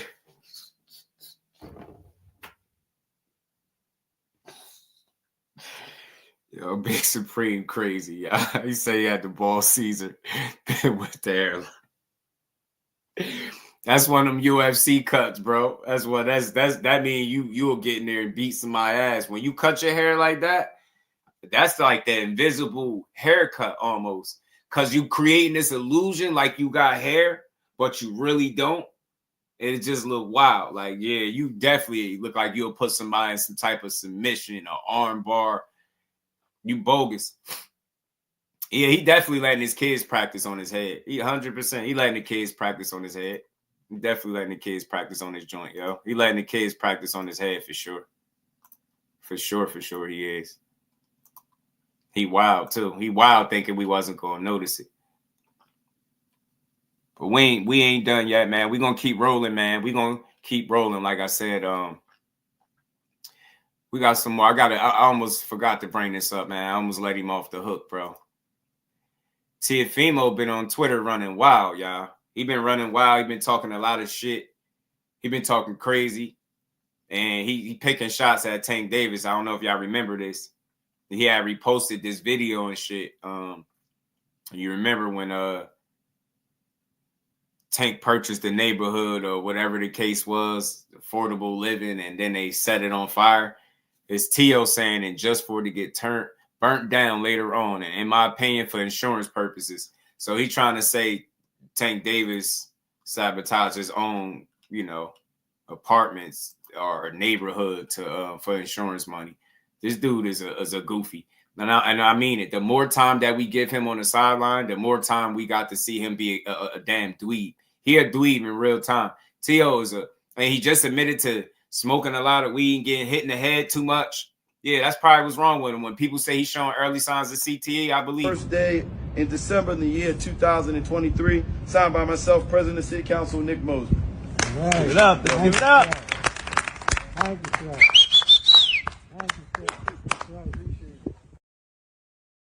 Yeah, his ass is super dweeb, man. He said that's why his spot burnt down. I wouldn't even joke about something like that. I don't know. I just think it's distasteful, but he don't know no better anyway. He a young, dumb fool. Young, dumb fool. And then this is what else he said, y'all. Y'all all trying to save face for Abdul when y'all know he messed up talking about Bud family. We all know family dissing is unacceptable. #boxing. Everyone should have consequences in media terms. Somebody said, boy, you a real bitch. They don't like Teo out here, bro. I mean, it's the only time I could kind of agree with him, but shit, man, you talk crazy too, so I ain't trying to hear it. He was the same dude that said he was coming to kill Josh Taylor, and when Regis Prograis said he was going to put him in the hospital, he got sensitive. This is the same dude. 100%, y'all. This is the same dude. This is the same dude, y'all. Same goofy ass dude. Same goofy ass dude, y'all. Same goofy. Same damn goofy man. So again, if he spend less time talking shit and more time like focusing on who he gonna fight and who in front of him, and that's why his ass got exposed by Bob Arum, who says that he not taking none of the fights that he's supposed to be taking, and he don't know what's up with Teo. He said he ready to make fights for him, but he don't know where his head is at and what he doing. Said his performances ain't looked that great. He didn't do that good against Jermaine Ortiz. He beat Steve Claggett, but he didn't blow him out. So he said you've been looking real subpar lately, man. So stop talking shit. Stop worrying about what all these other fighters is doing and get your silly ass in the ring, because you got a lot of talent that you letting fall by the wayside because you're not doing what you're supposed to be doing. Respectfully. So Teofimo, get your ass back in the ring, dude. You should have fought Subriel Matiz. You was given, he asked for a specific amount of money. It was given to him, and he still said no. All he do is sit on the sideline and talk shit, and his fans sit up on Twitter arguing like some low-ass girls about shit that he not doing. He in a position to prove a lot, bro, and he don't want to do it. This is the second fight, y'all, that he got in his own way with. The second fight, bro. He was supposed to fight the end of last year. Then he get a fight with Matias and completely walks away from it, talking about he ain't worth it. Now he want to fight Richardson Hitchens. Man, you don't want to fight Richardson Hitchens. You just talking. The only people that you're calling out is people that Bob Arum don't have on the table for you. That shit is not no coincidence. It's math. I'm starting to see it for what it is. He just admitted to getting constantly hit in the head. Said he smoked a lot of weed. That's probably why we're not seeing him in the ring. He's a fool. That's where his head is at. His head is on everything but boxing. This dude is starting to look overrated to me. I'm telling you, ain't no damn takeover. It ain't no takeover until you start moving right. Respectfully, he could fight, very talented. I don't dislike his talent as a fighter at all. I don't have nothing negative to say about him as a fighter. But the individual, the guy that always got something to say, the dude that won't stop reading them damn books and regurgitating the shit that he don't even understand from them books, that guy, he's an idiot. He's an idiot. The guy that keep calling him Abdul Wahid, you're an idiot.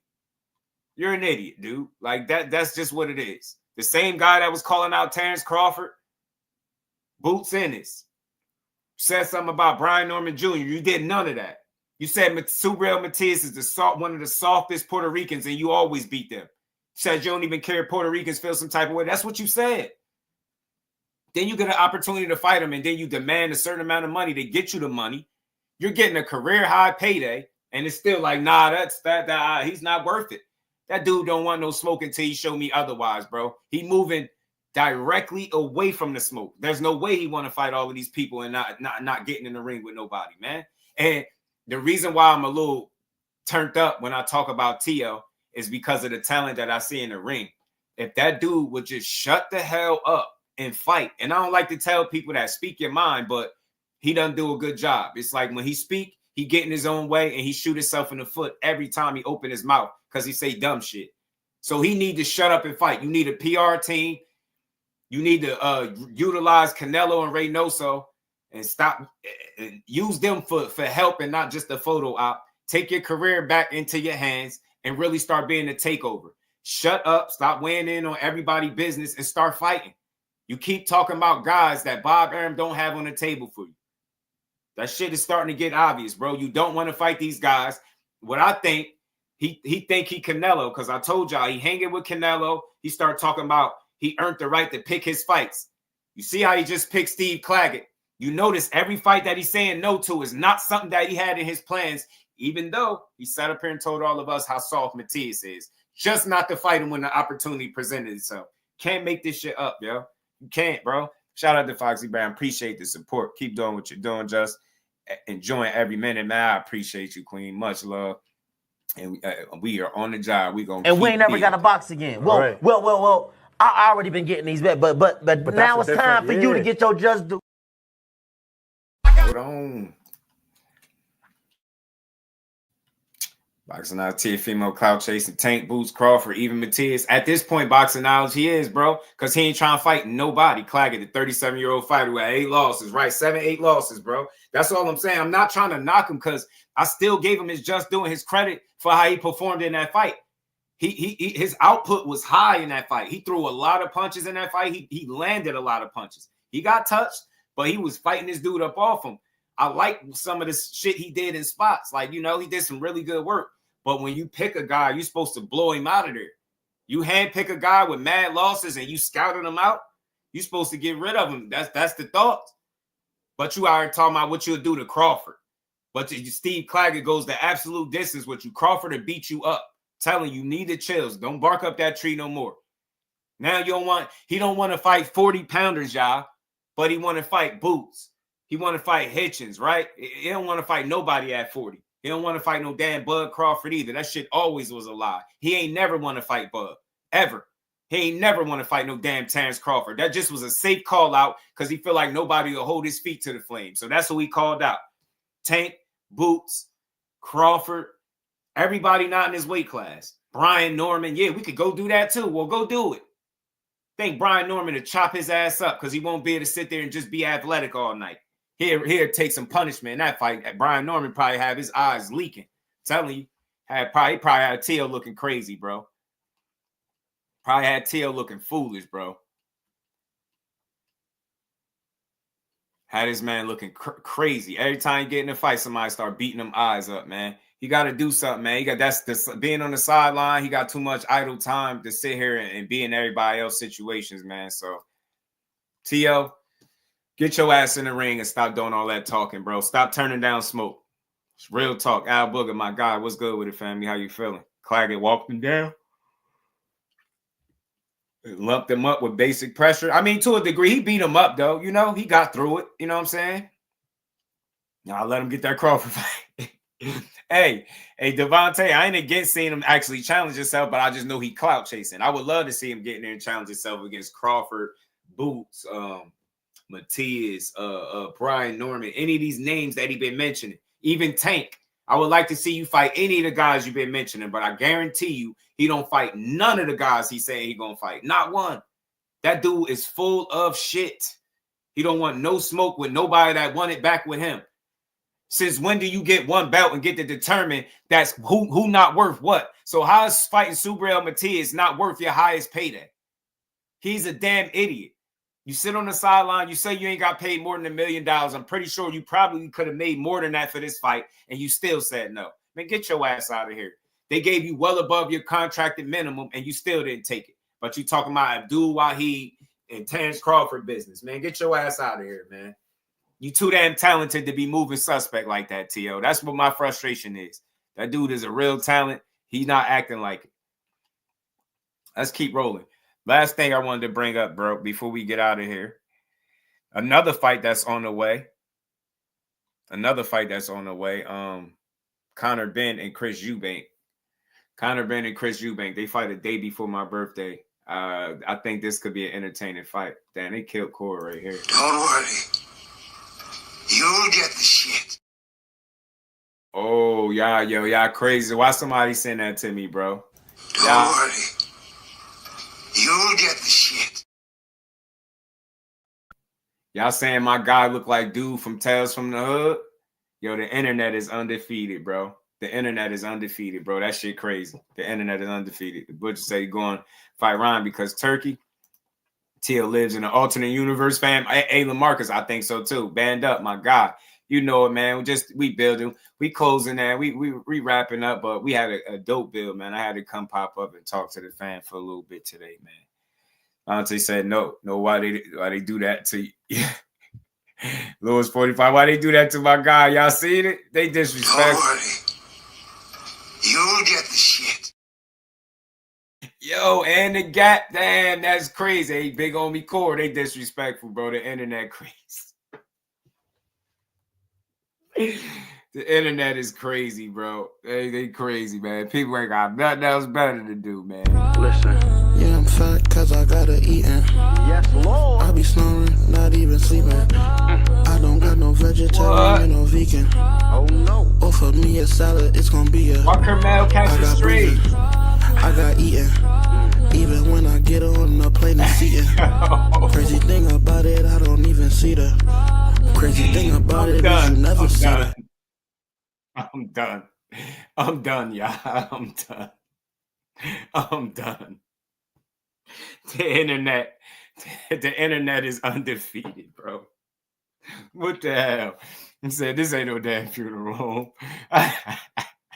You remember that joint, right? He said that shit. They crazy, bro. Internet disrespectful, man, coming from my guys, Kermel and Big Homie Core like that, man.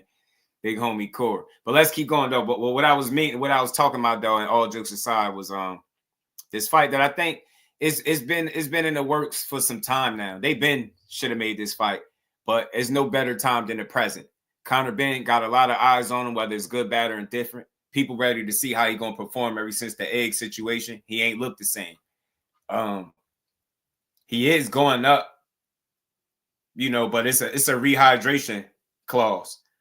I guarantee y'all, chat family, we don't hear nobody complaining that it's a rehydration clause in this fight. This dude been actively calling for Chris Eubank, talking about you'll go up to 160, do all of this, but it's a rehydration clause. You was talking like you don't need it. Y'all be clowning Tank for doing it, but then you turn around and do it? You bogus. Nah, man, where is the whole internet? So this fight ain't big enough to complain about it because people said they hate rehydration clauses. So he not draining Chris Eubank, y'all? Because that's the fans' logic. He not draining Chris Eubank? Come on, man. You've been saying you've been wanting to fight this dude for the longest. You said you'll fight him wherever. Then you shouldn't have needed no 10-pound rehydration limit. You shouldn't have needed it. You shouldn't have needed it. Talking about he the bigger guy. Nah, bro. You want to fight him so bad, right? You want to fight him? Fight him. Y'all remember they little face-off? I remember they little face off, man. Hold on, let me get to it. Let me get to the little face off. This guy. You would show up on the down. Mark in the middle. Mark in the middle. Mark in the middle. What are you talking about? Like what? Like what? You're lucky to fight tomorrow. Up right now. Yeah. You see, this guy comes in when I'm cutting weight. Comes in when he comes. I'll see you tomorrow. I'll see you tomorrow after the fight. I'll see you tomorrow after the fight. Yeah, let's go round to the eggs. Yeah, of course. Yeah, of course, mate. You're I bet you they ain't gonna complain about it though, bro. Lucky, mate. They're not gonna say Conor been training Chris Eubank. Close, man. I like this. I like this energy. I like this energy. Yeah, what? You like the girl? You're a kid. You're a kid. Yeah. Look how tough he is. The braids made him tough. Get off. Yeah. Watch what happens. Yeah. Watch what happens. Dead boy walking, yeah. Dead boy walking, yeah. Yeah, you're lucky. You're lucky you're fighting tomorrow, and I need you to win. Okay. Yeah, you're lucky. So I give you a good spin in front of 60,000. That's what's going to happen. That's what's going to happen. That's what's going to happen. That's what's going to happen. That's what's going to happen. I'll be there tomorrow. I'll see you tomorrow night then. I'll see you tomorrow night. He did? Nah, that push was weak as hell. That push was weak as hell. He didn't even budge him. That's why he keep calling him a little kid. He like, yo, he a little kid. Nah, I ain't gonna lie. I think Eubank could beat him. I really do. I think Eubank could beat him. I think he could beat him.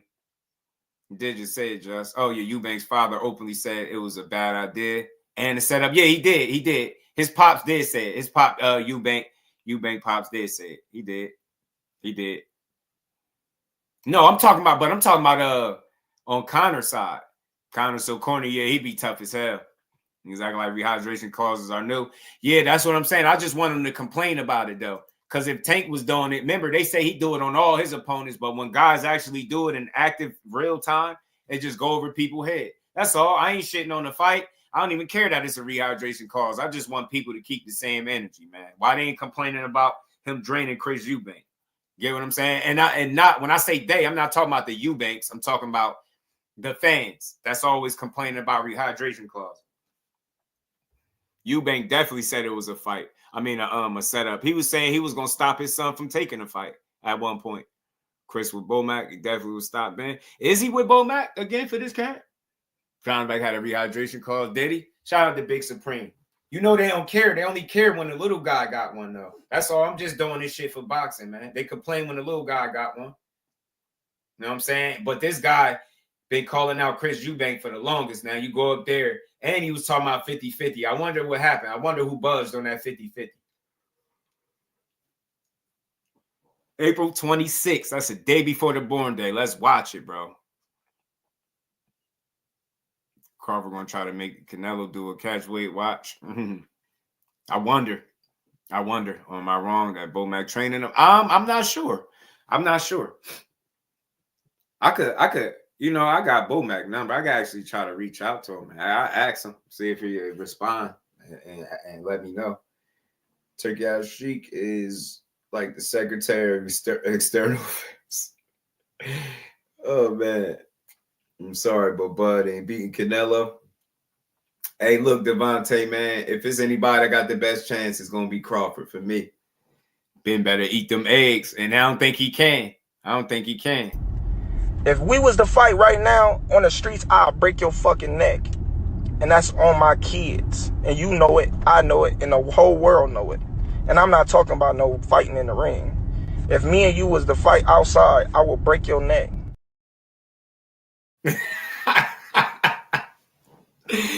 Yo, Bud was dead. Bud was dead ass serious right there, y'all. He was dead ass serious. It's wild because Loma had a rehydration clause versus Cambosis. All I heard was Loma was special performance. That's a fact. Yeah, this one, 2 Cent, he wasn't talking about Tank. I meant to tell y'all why I played that. They trying to say he talking to Tank. That's when he was talking to Gary Russell, bro. That's when he was talking to Gary Russell. I don't think that was directed towards Tank. I think that's when he was talking to Gary. That's that Gary Russell smoke when he was talking about that. But that's the guy, though. I ain't counting this guy. If we was to fight right now on the streets, I'll break your fucking neck. And that's on my kids. And you know it, I know it, and the whole world know it. And I'm not talking about no fighting in the ring. If me and you was to fight outside, I will break your neck. Oh, man, yo. Man, I appreciate all y'all pulling up, man, early, man. We just had a dope build, man. Oh, there go the OG. Shout out to the OG for 9. We were just there asking about your OG. Good to see you, man. And it's gonna be good to see you back in the building. I think somebody said tomorrow, right? My guy said tomorrow. So shout out to the OG, man. But yeah, that was for Gary, bro. That wasn't Tank. That wasn't Tank. That was Gary Russell. But at the end of the day, man, April 26th, man, we got Eubank and Ben. I think that's a cool little fight. I think it's a cool little fight to watch, you know. Crawford better come with them special gloves. Hey, look, man. I don't know, man. I don't know how he'll be able to carry that much weight. I really don't, but Canelo ain't unbeatable. That's all I'm saying. The task might be a tall ass mountain to climb. It might be a really tall mountain to climb. I understand that. In no way, shape, or form am I just saying that he gonna go in there and beat Canelo Alvarez. But I will say this: if it's anybody that I'm gonna give a snowball's chance to, anybody at all, it's gonna be Terence Crawford. I said this before. I could be wrong. Y'all might disagree. I think Terence Crawford to be one of the most talented fighters that Canelo Alvarez shared the ring with outside of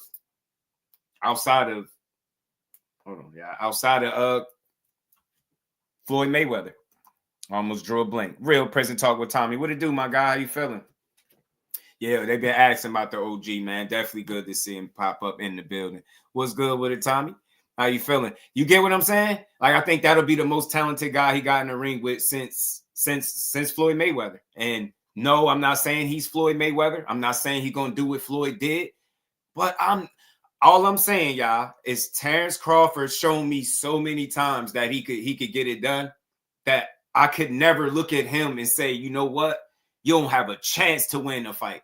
If he gonna get in the ring, it's gonna be because him and Bomac feel like they could win.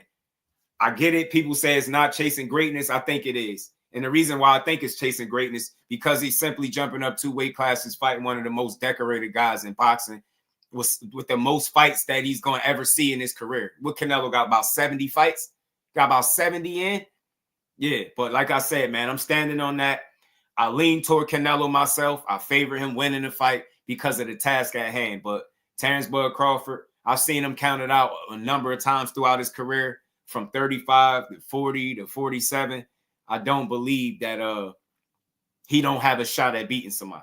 I don't think Canelo's unbeatable when I watched him get outboxed, in my opinion, by Erislandy Lara. I watched Floyd take him to school. I'm not saying Crawford is Floyd, but again, I think that's the most talented guy he gonna have fought since Floyd Mayweather. I think if it's anybody that could emulate maybe some of the things that Floyd did in the fight to have success, I think it would be Terence Crawford. Whether or not that gets him to win, that's a whole other conversation.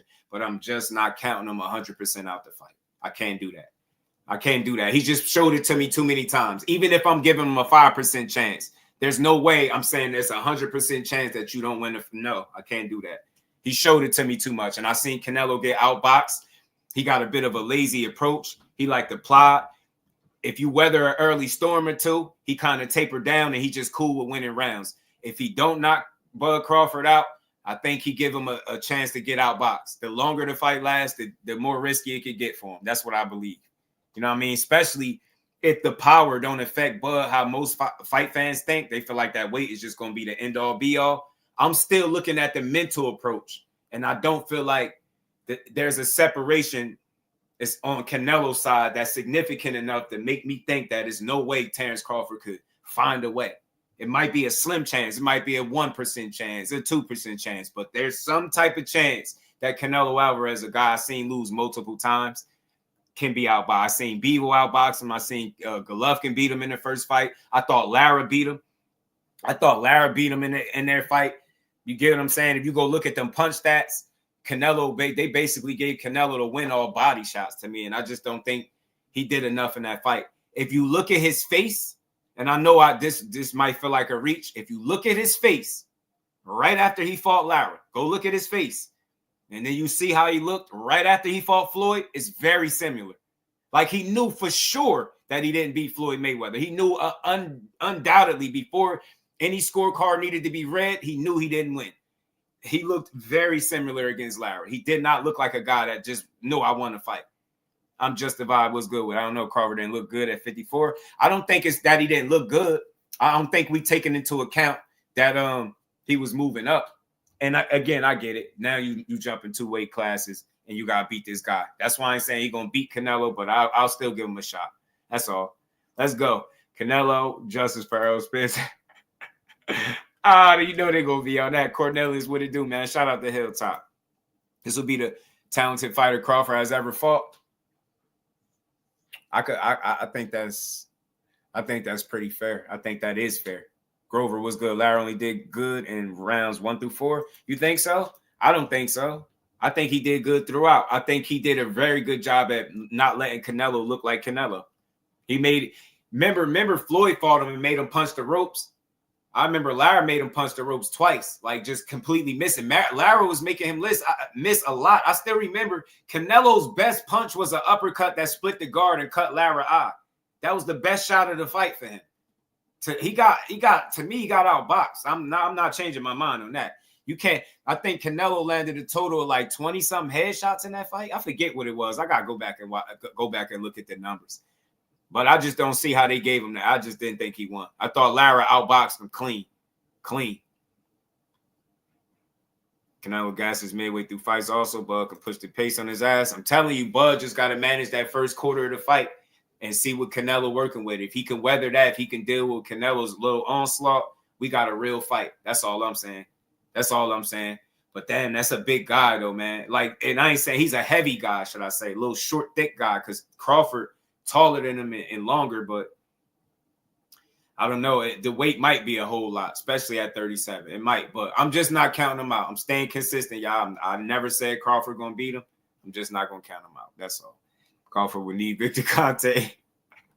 Y'all don't like Vic, do y'all? Power can be neutralized. Absolutely, it can. You seen it with Floyd. And again, I'm not saying Crawford is Floyd, but Floyd neutralized the shit out of Canelo. Not going to tell me nobody can beat a guy that I seen get beat up. And he was way bigger than Floyd.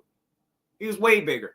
Now, I know he a much more physical specimen now than he was way back when he fought Floyd. But you get my point. He was much bigger than him, too. He got outboxed. Hit harder, stronger, all that. That shit don't always win you the fight. That's all I'm saying. And we know boxing is mostly mental. That's all I'm saying. Bud is a cerebral fighter, bro. It ain't going to just be physical while he loses. If anything, it's going to be both. You know what I mean? Bud needs some ice. Yo, y'all crazy, man. Chop shop, what's good, family? Bud gonna get the job done. Tell him band up. I ain't counting him out. Not that excited about this fight between Bud and Canelo. I won't bet against Bud, but it's a very, very talk with a lot going against Bud. Yeah, it's a lot going against him. My bad, y'all. I didn't even realize I ain't have my microphone plugged in. Damn, why y'all ain't telling me? Plugged in. Y'all ain't tell me. Said I had Earl one. Y'all will say one word about the legend Victor Conte. Tall task. Yeah, it's definitely a tall task. It's an uphill battle. He got a lot of things that's working against him in that fight that's going to make it extremely difficult. But like I said, I think he'll be the most talented fighter that Canelo's faced since Floyd. You know what I'm saying? Y'all still can hear me? Yeah. I mean, you know, I think the mic just might sound a little bit smoother. Secret Dance move. What's good, fam? It's Floyd. Also, he was only like 22. Yeah. For sure. I'm just bringing up. He was definitely had some green to him for sure. But you get what I'm saying? Like, remember the talk was like we was worried about how much bigger he was, and then we seen how Floyd was able to neutralize him with just being smarter than him. I've seen Canelo get beat to the punch consistently in that fight and get outthought. I ain't never seen nobody dominate Bud Crawford like that. You get what I'm trying to say? I ain't never seen him be dominated or even outboxed in the way that Canelo has. And I get it, he fighting different guys, but one of those guys was small-ass Floyd Mayweather. Let's not forget, Canelo was young, but Floyd was still a small-ass guy. What did he outweigh him by, like 20-some pounds? Still got beat up. So I don't know. Yeah, Madrimov, that's a tricky fight, man. That man got pedigree, bro. It ain't no easy win. Ain't no easy out for nobody. That's why Virgil Ortiz got his hands full.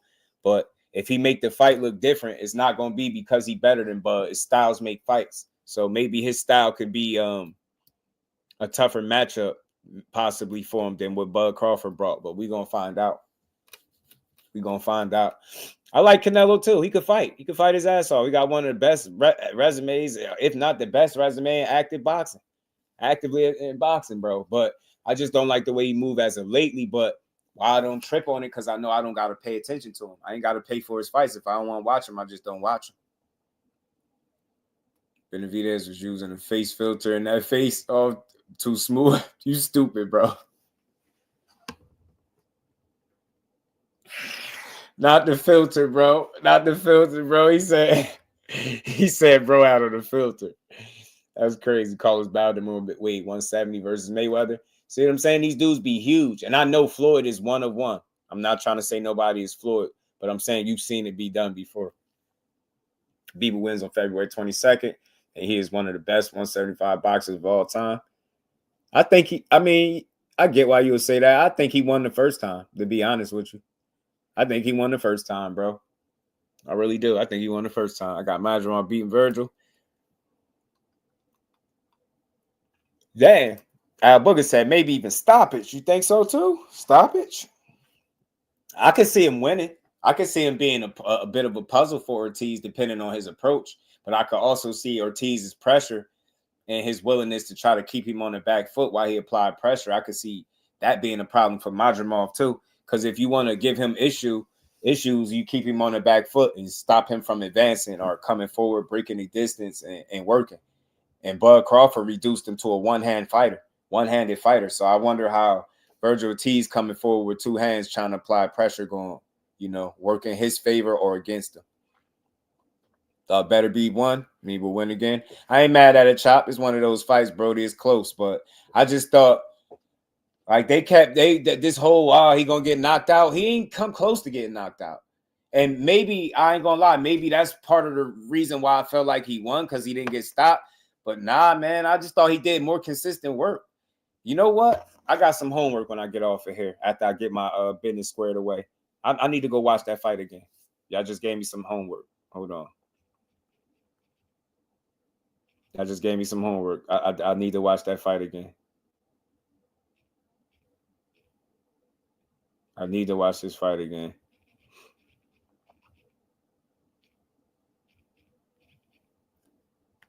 And I think they have it up here too. I think it's on Riyadh. Turkey Island Sheik got it up. This is my homework, y'all. I gotta watch this fight. Gotta watch this fight again. And I'm gonna try to come back and tell y'all what I seen. I should score it like I did before. When I get a chance, I'm watching this fight. I gotta see the rematch. I got to. I really feel like Beagle outboxed him, bro. I feel like Beagle outboxed him. I feel like everybody put too much stock into Better B's power. And I think you seen a guy that wasn't going for that shit. And not only was he not going for that shit, he wasn't standing still to get punched on like the rest of these dudes. I'm telling you, Beagle makes some slight tweaks. I could see him winning this fight. But it seemed like it ain't going to favor him because he ain't the power guy. You get him saying? He's not the power puncher. So it's not going to favor him. Grover saying, in my opinion, Canelo is just a better overall fighter and on a different level than Bud. Beagle also levels above Crawford as well. I don't think so. I respect your opinion for sure, Grover. Like over here, your opinion is more than welcome, man. I don't even disagree with people. You know what I mean? I respect where you're coming from, right? For me, I don't think Beagle is on a level that Crawford is not. I think the biggest separation or the biggest difference between Bud and Beagle is the size. Because you telling me if you had Dimitri Bivol at 154 pounds or 47 or any weight class where Bud was at and it was naturally the same size, you would have Bivol beating Bud? I won't. I don't think so. I think the only reason that they got a leg to stand on is because they bigger. I think they was the same size. Bud definitely. I think about the Canelo fight too. I don't think he levels above Crawford. Hell no. Based off what? He ain't never even beat nobody. He ain't beat nobody as talented as Crawford. He damn sure ain't knocked nobody out on Crawford level. The only shot that he really got to knock him out is that he'd be fighting a considerably smaller guy coming up to his weight class. But other than that, he ain't knocked out nobody on Crawford's level. Like, the better the opponents got, the less he knocked guys out. And the same thing, it was the same thing with Triple G and a lot of these other guys. Knockouts kind of slow down when you fighting better opposition. Everybody ain't coming to go to sleep. So now, I feel like if Crawford, Bivol, and Canelo was all the same size, I would favor Crawford over both of them. Me personally, I would favor Crawford over both of them. But had it 7-5 Beevil. Yeah, me too. Me too. It was close. I had Beevil edging it. He didn't get knocked out. Not only did he not get knocked out, he ain't come close. He ain't come close to getting knocked out. And I felt like he was piecing Better Beevil older ass up. Not a chance Bud could beat Beevil at 75. Nah. That's too much. Too much. That's why you heard me say secret dance move. If they was all the same size, which I know that's impossible to do, but hypothetically speaking, if they were all the same weight class, naturally the same size, whether that's 75 or any weight class, if they was truly in each other's weight class, I'm favoring Bud over both of them. It's Crawford. Nope, that's true. It's true on both ends. Big Supreme, that's fair. Nah, Canelo will be the most talented guy I think Crawford been in the ring with too, by far. But I think Bud gets up for challenges, bro. I seen the way he fought like a man possessed against Errol Spence, whether we thought Errol was there 100% or not. Terence Crawford, to have that kind of performance that he had against Earl, he had to be on one, and he was. And I think he's able to do that. I believe in him and Bomac as a team. I just ain't saying they're going to win. My whole notion is that he got a chance. That's all, y'all. Might not be a big chance, but he got a slight chance. Can Bud fight Beevil? I don't know. I don't think so, bro. 75 too much, Big Supreme. But I know it's easy to look. But the thing is, Canelo fought him, but he ain't belong up there. And you seen how it looked. It looked like a little brother fighting his bigger brother. That's what that looked like.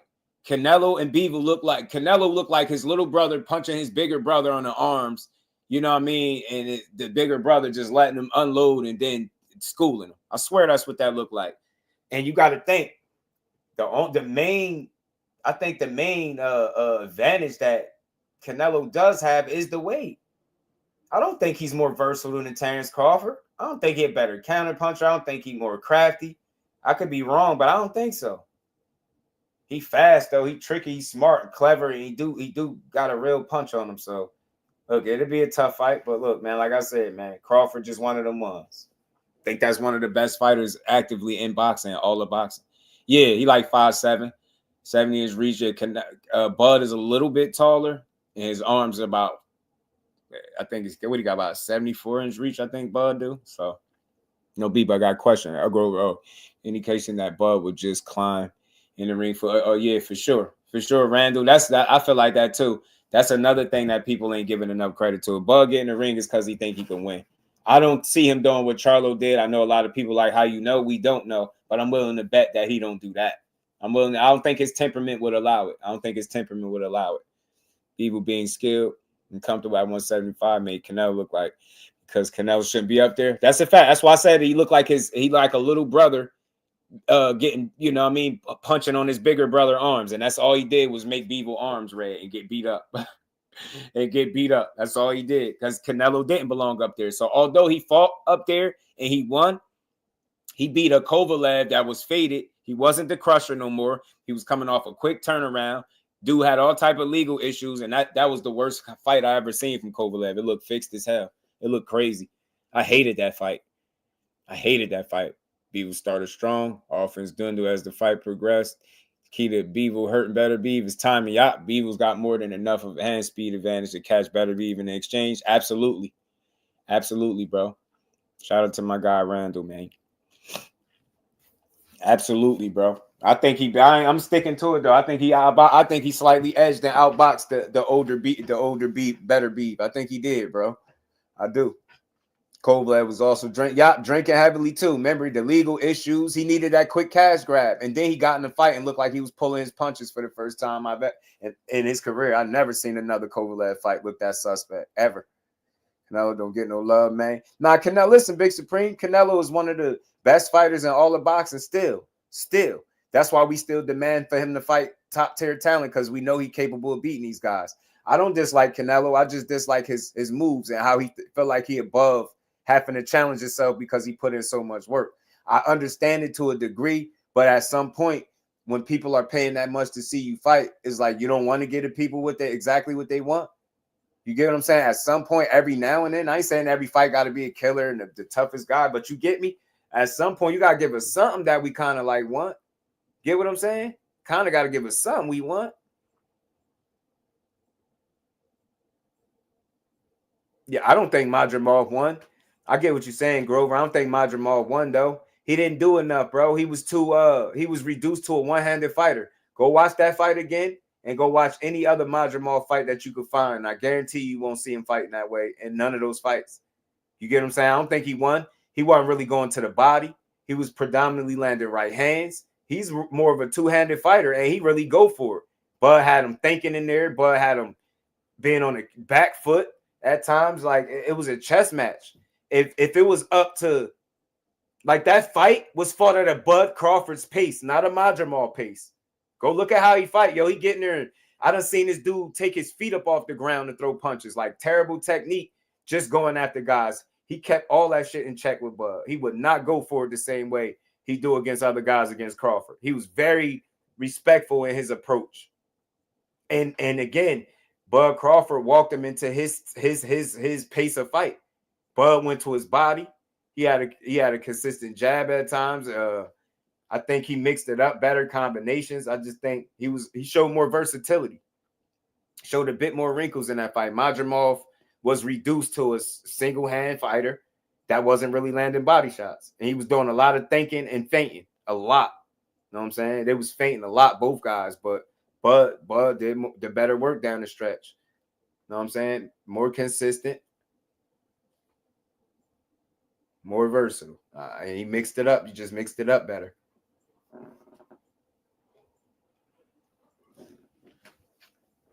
Man. Canelo gets his respect from me. He had a crazy run. Yeah, Canelo get respect. I just don't like how he moves. It's not. I hate the fact that you can get to a point in combat sports where you feel like you don't got to prove it. You know, boxing don't work like that. Boxing, they always ask you to prove it. They don't care if you're 40. They're like, bro, if you fighting, fight the best. And that's how fans are. So that's all I'm saying. He just strategically maneuvering around the best. But in a strange way, fighting Bud Crawford would be him fighting one of the best. It just would be under some bogus circumstances where Bud would be at all types of handicaps. Madrimov make a lot of people look banned up. That's a fact. I think so. I think he would. Opatai's a throwback fighter. I like Jai Opatai. Hell of a fighter, man. Hell of a fighter. Hell of a fighter, y'all. Hell of a fighter. But last thing that I'm going to play, man, I seen a little clip from Devin Haney, man. They asked him what was his toughest fight. What was Devin Haney's toughest fight, y'all?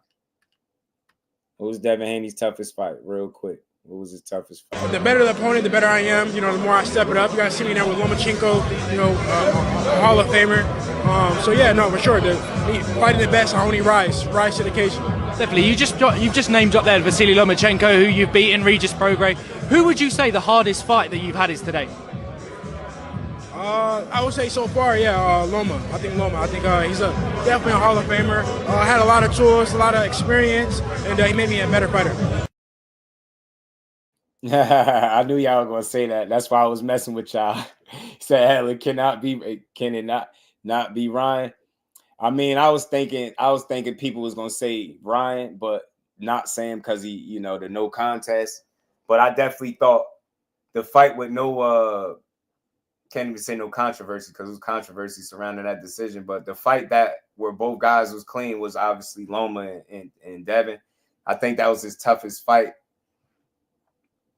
You know, but that was his toughest fight at 35. I think Ryan overall was physically his toughest fight. I think he got put through the ringer in that. I think he got put through the ringer in that fight pretty bad. You know what I'm saying? He got touched up pretty bad in that fight. So yeah, I think Loma was the toughest fight at 35, but Ryan put all kind of hands on him. All kind of hands. Ryan effed him up. Albert is stupid. In his mind, Ryan didn't count. Yeah, but it did though. Nah, it did. Nah, that wear and tear, that pain that you got put in on you, it counted. Hey, what's good with it, bro? How you feeling? Shout out to the fan, man. This was a dope build, man. Appreciate all y'all pulling up unexpectedly this morning, man. Why y'all bring up the no contest fight? Nah, because it still happened, King. That's all. It still happened. I think Ryan was his toughest fight physically. You ain't got to count it as no loss, but they still completed 12 rounds. You get what I'm saying? 12 rounds was completed. There's no way I can just completely ignore myself seeing 3 minutes 12 times and say, yeah, because Osterine, I ain't see it. I still seen it, but do it count on the record? Nah, but I still think Ryan was the toughest fight for him physically, obviously, because he put him through it. Now he had an unfair advantage, they reported, but it still was a tough fight for him physically. I mean, Loma definitely challenged him skillfully, challenged his mental. He pushed him, but I think he figured it out with Loma. You say you should have rematched Loma. Floyd would have ran it back. He ain't no Floyd. Respectfully, he ain't. He said, why y'all bring it up over there? Man, I ignored it completely. I don't think about it at all. I hear you. It's funny. I hear you. His name, King Osterine. I hear you. That's funny, too. Shout out to you, too, man. Anybody new in the building, make sure y'all sub to the channel. We usually come on at 4, but I had to come on a little earlier today because, I got some things to take care of, but if I make it back in time, we still a build. Y'all know how we do. We put the work in over here. Bud 37. Just put that in perspective. Haney out there blowing up. What he said? Yeah, they're blowing up 160 versus Prograde at 24 years old. Bud not struggling to fight at 168 at 37 years old. Nah, he not. He not. I don't even think he's gonna put that weight on the way people think. I don't think he's gonna put that weight on like that. I don't think he's gonna put all that weight on the way people assuming. I don't think so. I don't think he does that. I think he'll put on as much as he's comfortable wearing. I think he'll put on as much as he comfortable weighing. Because you gotta think he still got to fight. This show lit though, man. I appreciate you, King. Man, we just build over here. Everybody, his opinion is we just grown over here. We just build on boxing. All the hot topics, we talk about everything, man. I be having 4 or 5 different topics in my titles most time. I don't even know if people be realizing that, but I do. I try to make sure we cover as much as possible with the time that I'm here. You see, we've been 3.5 hours, supposed to be going a half hour ago. But this was a dope build, man. I appreciate everybody that rocked out with me, man. Salute to everybody that supported the grind, everybody that hit the cash app, super chat, and came over here to build. Cut Creator was good with it. My Cut Creator, people think Bud has to wait. Yeah, he don't. Facts. Cut, you got a new profile or something, bro? Because you had a wrench. That's Cut Creator. That's my guy. You got a different profile because you ain't wrenched up, my guy. Shout out to All Things 2 Cents. Devontae said rooting for Bud. Yeah, I know. I'm right there with you, Devontae. It's a tough-ass fight. It's an uphill battle, but I just won't completely count him out. That's all I'll say. I'm comfortable saying that. Can't completely count him out. Cal, cool it, my guy, man. Get better, bro. Hope you feeling better over there, family. Canelo might come in at 180. You're right. Big as hell, man. Who knows, man? Little short, thick guy, but let's see it, man. Listen, I'm comfortable knowing that any fight that Terence Crawford get in, he's coming to try to win it. And I'm cool with whatever happened after that. That's all. You know what I'm saying? But with that, man, that's all I got. That's my time for now. I appreciate every last one of y'all. Like I said, man, J-Boxing, you already know. Boxing with 2-4. You know it, 2 cents, my guy. But y'all make sure y'all enjoy the rest of this good Wednesday, man. Make sure y'all smash that like button, sub to the channel, turn your notifications on, all that good stuff. And come rock out with your boy. We live every day at 4. If y'all don't see me today at 4, that's because I'm taking care of something. That's why I made sure I came on early and built with the fam. But y'all know we pull double duty sometimes. And again, big shout out to the OG for 9 too. Man, definitely good to see my guy back for real. It's crazy how we were just asking about him and he popped in. Told you OG real, that's my guy, man. Gotta appreciate the real. Al Booger, my guy, Aunt McQueen. Y'all know it. Same profile. Yeah, you didn't even know you had one. Yeah, you did. Yeah, I'll tighten you out. I'll fix that, bro. I know you ain't worried about it. And you always here. You know what I'm saying? So shout out to Cut Creator. Appreciate you. Morrell putting Benavidez in the hospital, I believe. Right. And Tank and Bud, y'all chill out, man. Y'all chill out. Tank, somebody get Tank his therapy, man, because he an angry guy. But we love watching them people fight. They got my support until they retire. I'm rocking with boxing. And that's how we giving it up. Appreciate your arraignment, man. But again, much love to everybody, man. Enjoy y'all day. And if I don't see y'all later, I'll definitely see y'all tomorrow. So with that, we're going to get up out of here, man. Peace to the fam.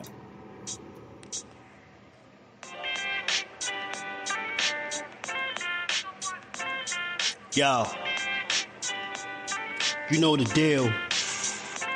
We back again. We never slacking. Word 'em up.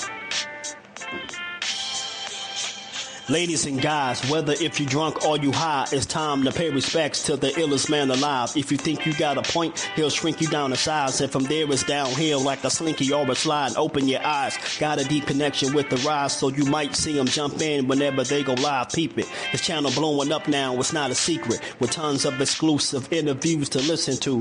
Them other channels I hate, but yo, they missing clues. They start narratives, sip the goose and twist the truth. It don't take a rocket scientist to get the proof. Just click the live at 4 p.m. Eastern time. But when you chime in, make sure you keep it kind. But if cowards want to debate, then it's feasting time. My man Jusdu shine busy all the time. Grind 24/7, 365. Videos he might have 365. My rhyme sick, they make you do a 365. You get a rich if you think you fit to survive. It's Jusdueboxing, time to click the live. Ain't no beginners, if you soft, you ain't down to ride. I crush you, respect too, it's Jusdu. He got the illest boxing show on the internet. The boy been a threat and he ain't even had dinner yet. Word 'em up. Yeah. You know what time it is.